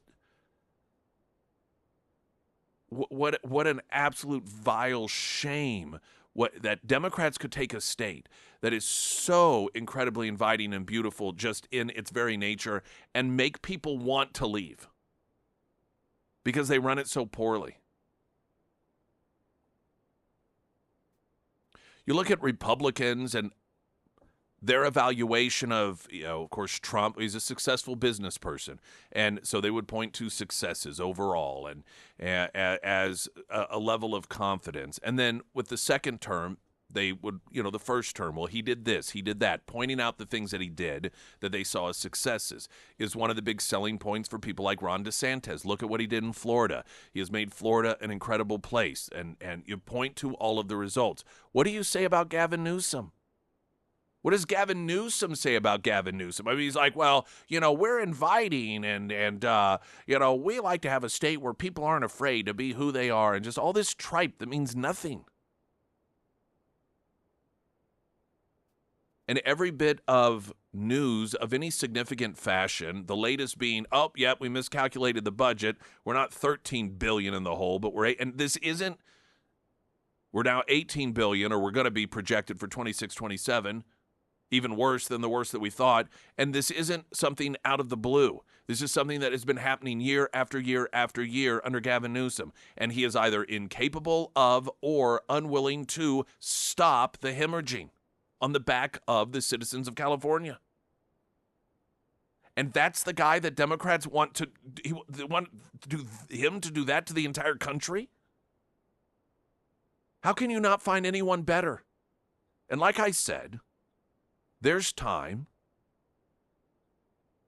Part of the problem they have is you could arguably look at somebody like Governor Shapiro of Pennsylvania, but he's a Jew, and so the Democrats won't choose him. It's like the one thing that not only is not taken into consideration when choosing somebody that they feel should be a leader, but actually works against them is like, if you're successful, you cannot be successful in your job. You have to be a failure at it. Look at Kamala Harris as vice president. This is a woman that even Democrats prior to Biden being overthrown, Democrats were arguing Biden should drop her from the ticket. An unheard of move politically because she was deemed by Democrats to be such a failure as vice president that she was going to drag him down. So what do? Or, gosh, we could promote her. Give her a shot at being president. I just, not even the political side of it, I don't understand that instinct. What is it about, if you are a Democrat, I don't even know, do you know why it is that you're drawn towards those sorts of people? Is it just because of the things they say, regardless of the actual results they produce?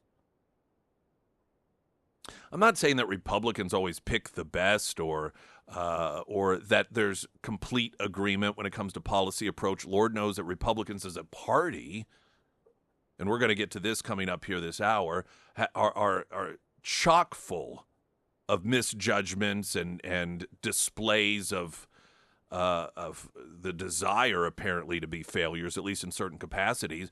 But it is as if Democrats deliberately pick the biggest losers possible who have proven it.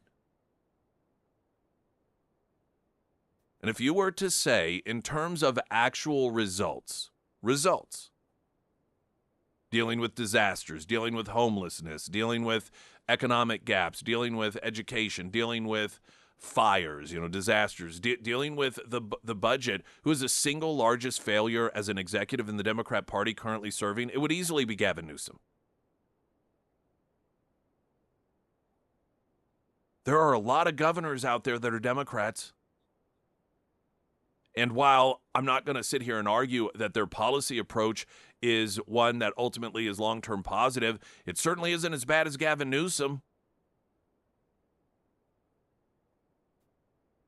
You got to understand, you folks on the left, this is why so many normal people do not understand you. Springfield's Talk 104.1, latest news update.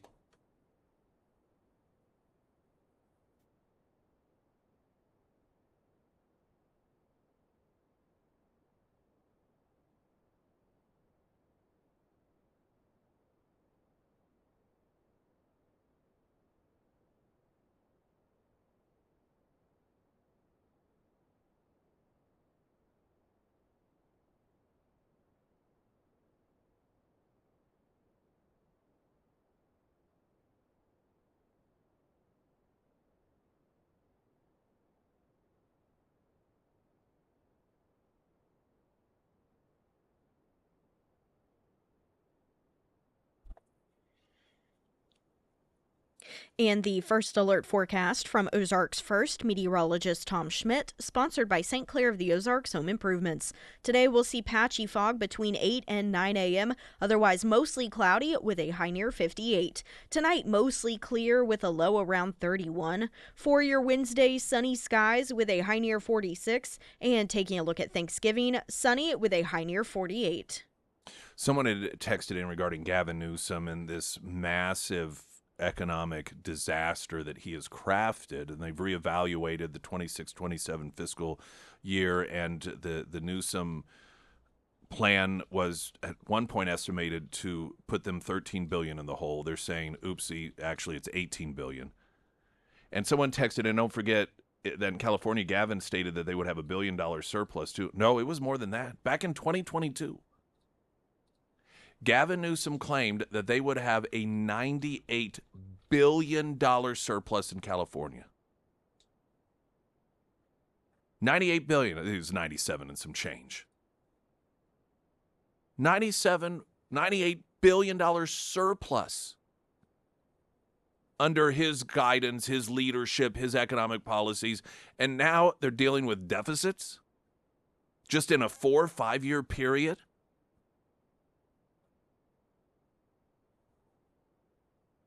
You know how much better off we would be in this country if Democrats did not gravitate towards people who have proven to be the biggest failures on behalf of the people that they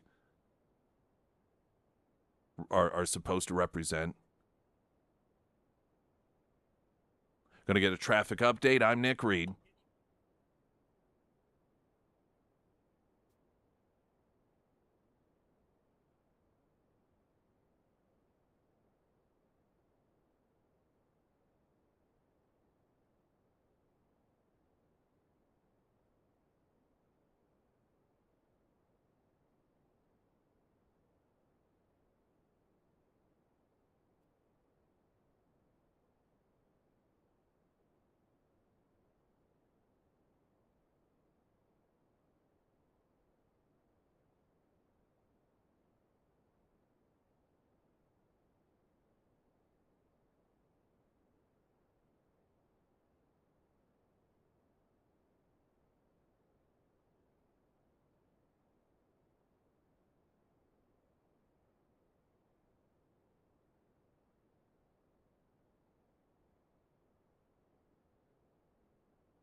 Pyramid Roofing Company talk and text line. FYI, audio and video out of sync on YouTube.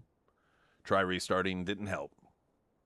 All right, well, fix it, Sarah. I don't know if I can. Without stopping. Yeah, I don't know if I can. So I tried to toggle our audio. So hopefully that fixes it. I don't know. I'll probably have to restart the computer after the show. But you know what? It'll be like one of those like old school, kind of like Godzilla. Yeah, where it's out of sync. It's dubbed. It's got that's what I was looking for. Dubbing on it. Yeah, you could just pretend that it's one of those films. Yeah.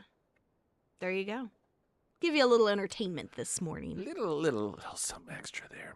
I want a great homeloan.com for your home loan needs, and the interest rate situation just hovering over in the conversation about a 50-year loan. We talked with Emily Johnson about that. I was curious on Friday, given her industry as a realtor, and she noted, she goes, certainly something want to get some feedback from the characters on. And it's not like this immediate situation necessarily, but just what does that look like exactly? And would there be a 40-year option? Should you wait until that becomes an option? Everyone's situation is different, but I will tell you this. There is so much more that goes on that the characters are aware of than the average person knows. And they are in the trenches on it, and they've seen just about every scenario, so they know what it is one can expect and utilize them as a tool. They offer themselves up as a tool. Now, they aren't going to tell you, yes, you should, or no, you shouldn't. They may tell you, here's what I would do, but mostly their goal is to find out what your current state is, what your desires are, what you're wanting to do. And then based off of all of that, mix up the formula of here's something to think about. Here's, this is what this means and that means, and here's the landscape over here and so forth, so that you can make the best decision possible. I want a great homeloan.com because you do. The previous segment, I highlighted the Democrats' apparent insistence on choosing candidates that have proven to be the biggest failures amongst them for leadership positions. Joe Biden is someone that was once declared by a very legitimate person with credibility, very credible individual, Robert Gates, from the Obama administration.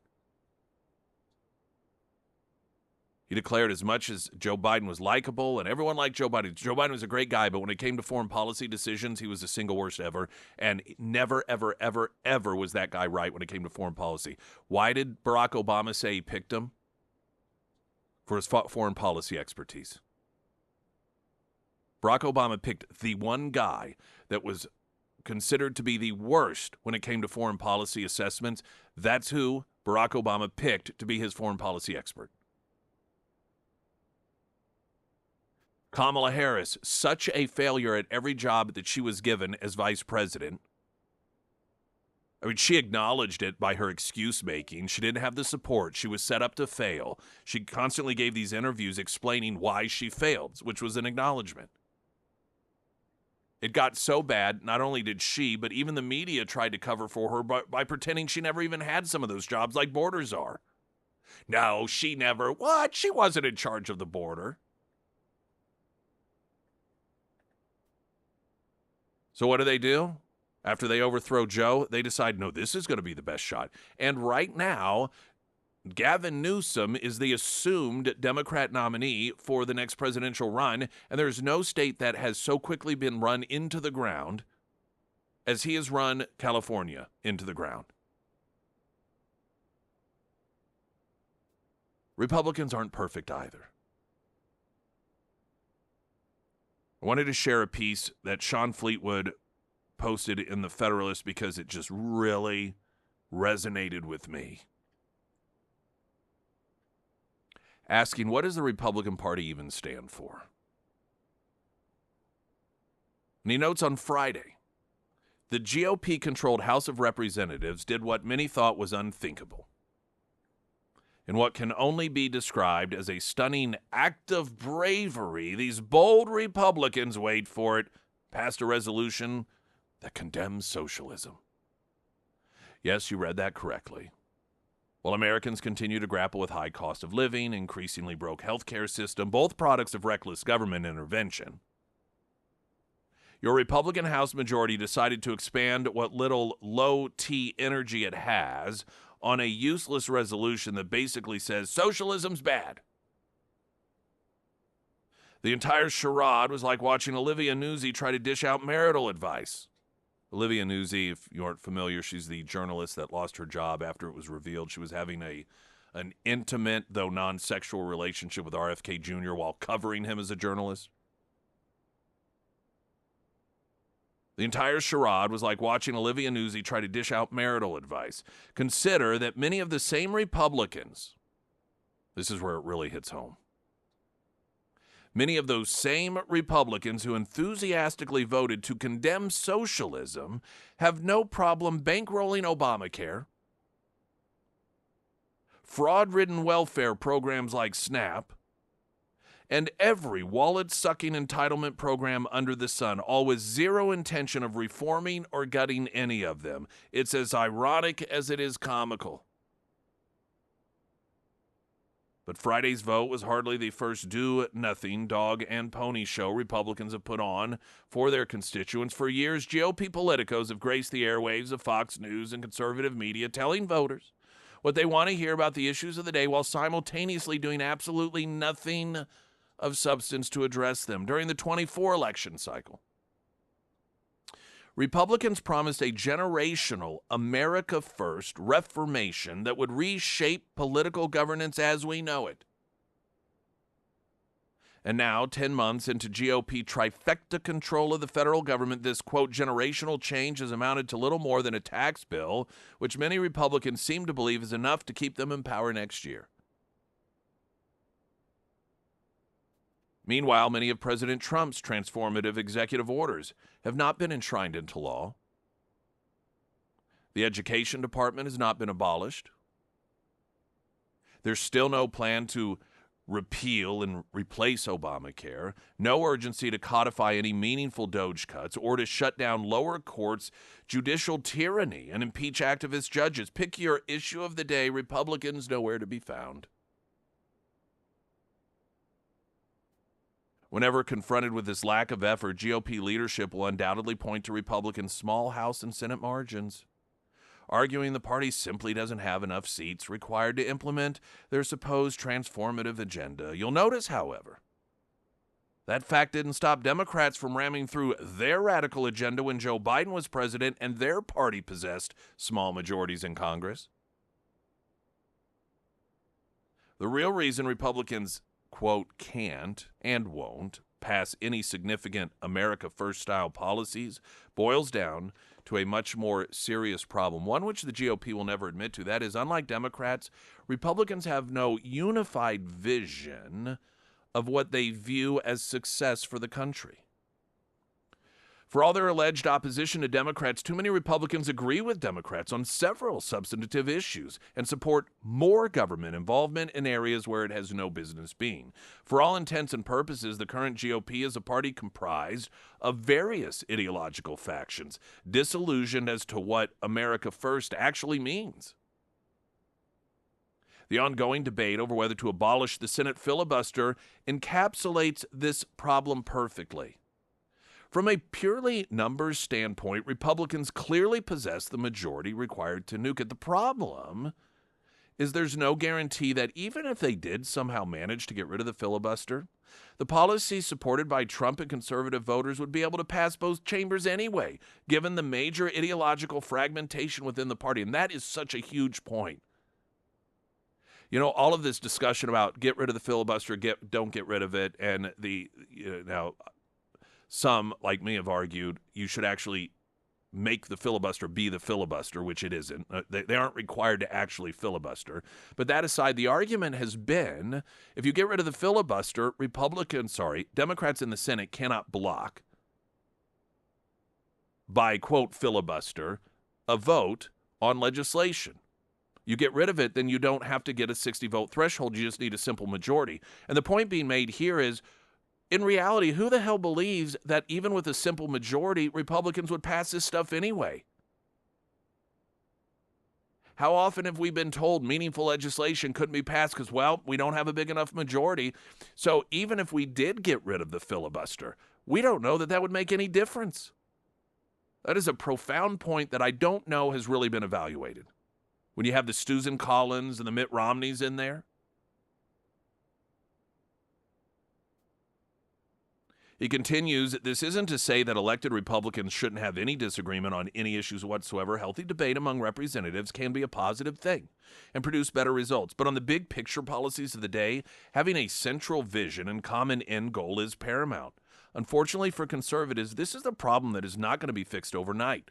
It took years of GOP voter complacency to get us to this point. And it's going to take years of consistent citizen activism and better endorsements and support from leaders like Trump to fix it.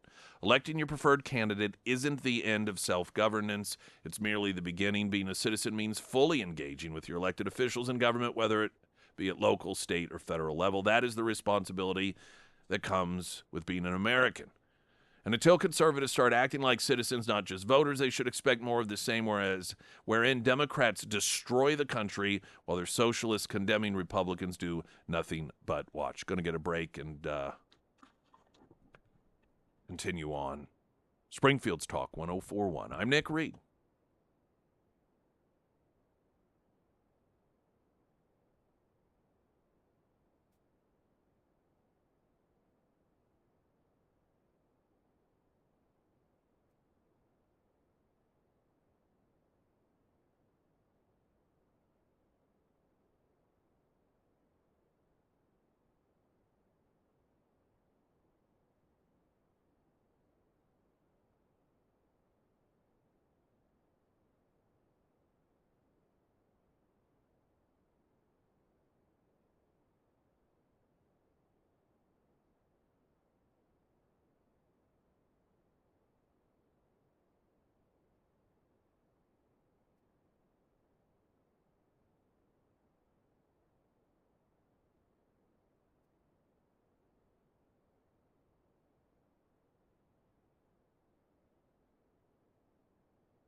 Springfield's Talk 1041, the first alert forecast from Ozarks First meteorologist Tom Schmidt, sponsored by J&S Automotive. Today we'll see patchy fog between 8 and 9 a.m., otherwise mostly cloudy with a high near 58. Tonight mostly clear with a low around 31. For your Wednesday, sunny with a high near 46. And taking a look at Thanksgiving, sunny with a high near 48. We'll get that piece from the Federalist. What does the Republican Party even stand for? posted so you can read through it if you want. And it's a great one to say force you to think. I don't even think it's a forcing to think. It's not real deep. It's easy because of how radical and insistent on failure that Democrats have become to lose focus of, okay, but what's going on with Republicans? It's almost a sleight of hand, not deliberate. It's a sleight of hand. We're so distracted by the failures of Gavin Newsom and the extreme anti-Semitism in the Democrat Party, the lunacy of these elected Democrats, particularly women, that are taking away women's rights to their privacy and their freedom to assemble with only other females by making them, be subservient to men who claim they're women. All these transgender policies, the sex change operations for all of these things are just so breathtakingly radical that you spend so much time looking at that and thinking, who in their right mind would vote for that? And then we failed to say, okay, so what is the alternative? And while the alternative may be better, is it a positive? Like, outside of the reference point of Democrats. Like, so in other words, is the fact that Democrats are insane enough for people to go out and vote for Republicans? For some people, yes, but sometimes people need more. I mean, rarely does it work to rely on getting support from people who are simply voting against your opposition. It can work to some degree, and there may be instances in which that occurs, but overwhelmingly, with consistency, it is the person or the party that people get a sense this is what they will do if they are in charge. It's why the party out of power generally has an easier sell, because they can say, we're not in power now, but if you put us in power, this is what we'll do. Whereas the people who are already in power, this is part of the struggle Kamala Harris had. It's like, well, I'm going to do all these things. Well, why haven't you been doing them? You could do them now. And so it becomes difficult if you're already in power to argue about the things that you would do if I were in power, because you're already there. And so that by default makes it look like you have failed because you haven't done these things. People like to have this sense, here's what you're going to do. And so to the point, to some degree, of the piece in the Federalist, what does the Republican Party even stand for? Well, let's ask ourselves this. If Republicans retain power, what are they going to do? Do you know? Is there something that, now, outside of fear of what Democrats will do? I mean, because we could talk about that all day. In fact, that's kind of what I oftentimes hear from some Republicans. Well, if they get in charge, they're going to impeach Trump. If they get in charge, they're going to do this. If they get in charge, they're going to, And in reality, regaining control of Congress, if they are successful in doing so, all that means is that Trump isn't really going to have any legislation put on his desk that he's going to sign. Well, okay, so the alternative, Republicans in control. And this isn't a criticism. This is legit straight up asking. Republicans, let's say they retain control. What legislation is going to land on Trump's desk that he's going to sign that has some sort of meaningful impact on us? I don't know of anything. Do you? How do you get people excited to come out and vote for you if they can't even tell you, here is why? Because I want this thing to happen.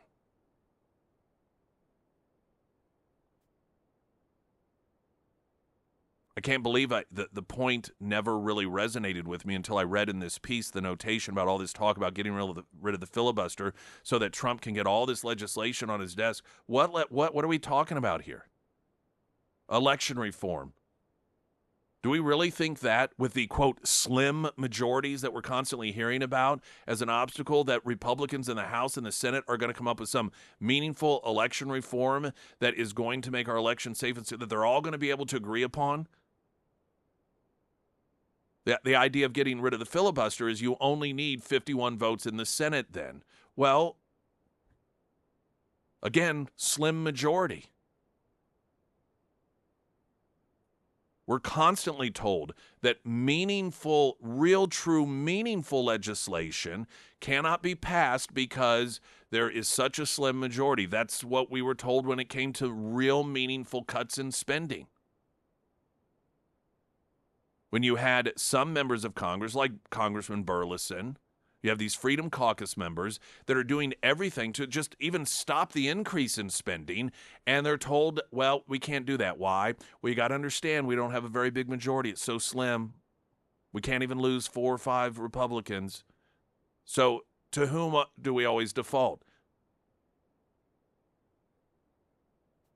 It's the big government tax and spend Republicans. So we have to believe that suddenly that obstacle is going to go away if we get rid of the filibuster. I'm sort of getting back off track, getting to that point again. But the overall point is the same. And this is where I have concerns for the Republican Party in the midterm. You retain power, what does that mean? Aside from Republican or Democrats not controlling Congress. All right, so let's say they impeach Trump, whatever, that's irrelevant. Doesn't matter. Irrelevant. Totally irrelevant. Can't think of anything less relevant than Democrats getting control of Congress and then, well, the spending's going to get out of control. It's kind of already out of control. And again, Trump would have to sign it. It would have to get through if Republicans do, and I suspect I don't think the Senate's in any danger, that it would have to get through the Senate anyhow. Are we going to see, with Republicans in charge, the party that says it's for less government and so forth, are we going to see a cut in spending? Does anybody believe that? I don't. They're genuine. We're going to get to this coming up because the White House, there are these sort of little leaks coming out of the White House that potentially Trump is going to support, giving the Democrats what they were shutting down the government for, and that is to pressure Republicans to go ahead and subsidize Obamacare for 2 more years. Well, if that's the case, then really, truly, legitimately, what difference does it make who's in charge? We're going to take a break because I want to talk about the shift over to that component of things. I just think it's and I think it's something Republicans need to think about. And I think that'd be a great experiment for elected Republicans to do.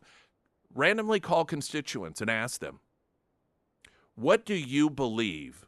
What is your understanding that we are going to, if we're able to continue to control Congress, what is it your understanding that we will do in terms of legislation that will then make it to Trump's desk for him to sign? I suspect you will not get a single person who knows what it is you plan on doing, because I don't think there is a plan. And then ask yourself, is that really a great and solid foundation from which to campaign and to expect to win re-election? I'm talking about the makeup of the party overall. Obviously, some Republicans, and I keep mentioning Burleson because we're right smack dab in his district. He's obviously safe. But some of these areas that are more toss-up areas. Springfield's Talk 104.1. I'm Nick Reed.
There are these little nuggets of news that are being sprinkled about that Trump might recommend Republicans, after they, quote, won the government shutdown issue, go ahead and give Democrats what it was that they wanted in the first place, and that is an extension of taxpayers bailing out Obamacare for another 2 years.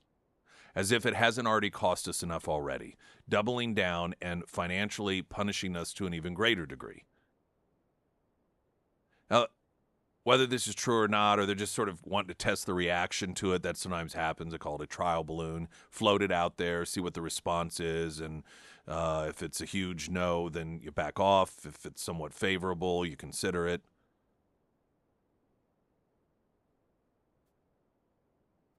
If this, and I can tell you, I understand the motivation behind this because I know how Republicans generally operate. Though it is going to be disappointing if Trump views it this way as well. And that is, well, Democrats are going to campaign on the fact that Republicans are going to increase premiums because they refuse to, they're not going to use the term subsidize, but because they refuse to, or they'll say cut off people from Obama or whatever terminology they use, that they're going to use it against Republicans. And so the idea is, all right, well, subsidize it for another 2 years, and that'll get us through the midterms. We don't have to worry about it. The problem with that approach is that's the approach that so many people have stopped being enthusiastic about the Republican Party over, is allowing Democrats to control them through fear, is extracting their desires out of Republicans because Republicans are afraid if they don't give them what they want, it'll be used against them. One of the reasons that Trump resonated to such a large degree with Republican voters is because he was different. Republican voters were constantly being told, well, you got to understand slim majorities. You got to understand if we do this, we may lose re-election. You got to understand if we don't do this, then we're going to get blamed for this, and it's going to hurt us. And Trump came along and was like, nah, we don't have to do it that way. We can be bold, and we can get things done that people think are unreasonable. If Trump were to be behind or seen to be behind this push to give the Democrats what they want, and that is to subsidize Obamacare for another couple years, all in the name of, quote, protecting ourselves from being criticized by Democrats, then we're just right back to where we were, where the Republican Party was, whenever Republican voters lacked enthusiasm. Because they're constantly told, well, we have to give the Democrats what they want, and here are the reasons why. Hearkening back to the piece in the Federalist regarding what is it the Republican Party stands for, the juxtapositioning again of last Friday, the Republican Party voting to condemn socialism and its results and its policies, only to then potentially support the continued or the increased funding in the socialist program known as Obamacare? Like, are you kidding me? You know what? I'd rather you not vote against it symbolically and instead stop supporting things that are actual forms of socialism. How about that? I'll do that trade-off. I don't need the showy stuff. I don't need the symbolism. I'd much rather have the substance.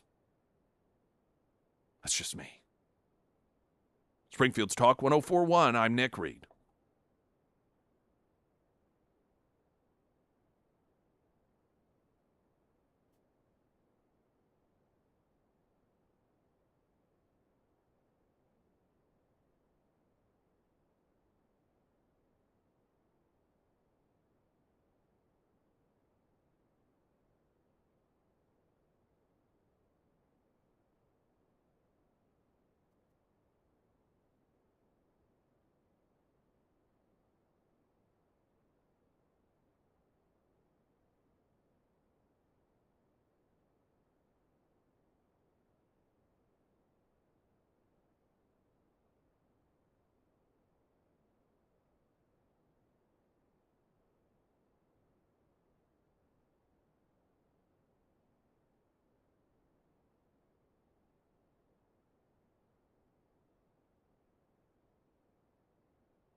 Hunter Hardscapes and Outdoor, premier landscaping service in the Ozarks.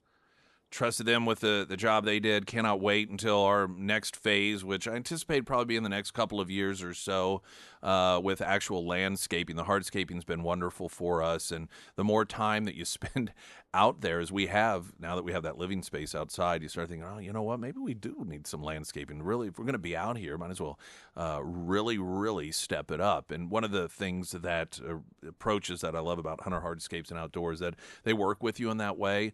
And one of the things that we talked about is, well, we may want to do something else in the future. And so they keep that in mind as they craft for you the designs and the plans. And you can do several years over a period of time, or do it all at once if you want, whatever works best for you. You can see many of their before and after projects and a cost estimation calculator at hunterhardscapes.com, also under Nick's endorsements at ksgf.com.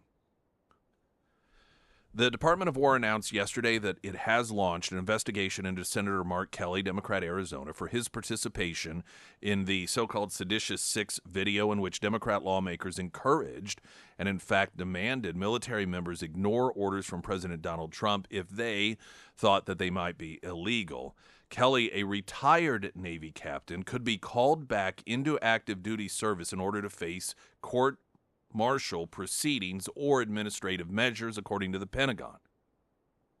According to Hegseth, 5 out of the 6 Democrats telling members of the military to ignore their commanders are not under the military's jurisdiction, even though 4 of them are former military. 1 is former CIA. Kelly's retired status, however, makes him subject to Uniform Code of Military Justice 10 U.S.C. 688, which enables the secretaries of military departments to recall any retired member at any time in most situations. Kelly openly used his rank and affiliation with the Navy when he made the video, lending the appearance of authority to his words, Hegseth said. The Pentagon also mentioned Federal Law 18 U.S.C. 2387, which prohibits, by law, quote, actions intended to interfere with the loyalty, morale, or good order and discipline of the armed forces. As you can imagine, they are obviously they're pushing back on this and arguing that he has the right, evidently, as retired military, to violate that federal law because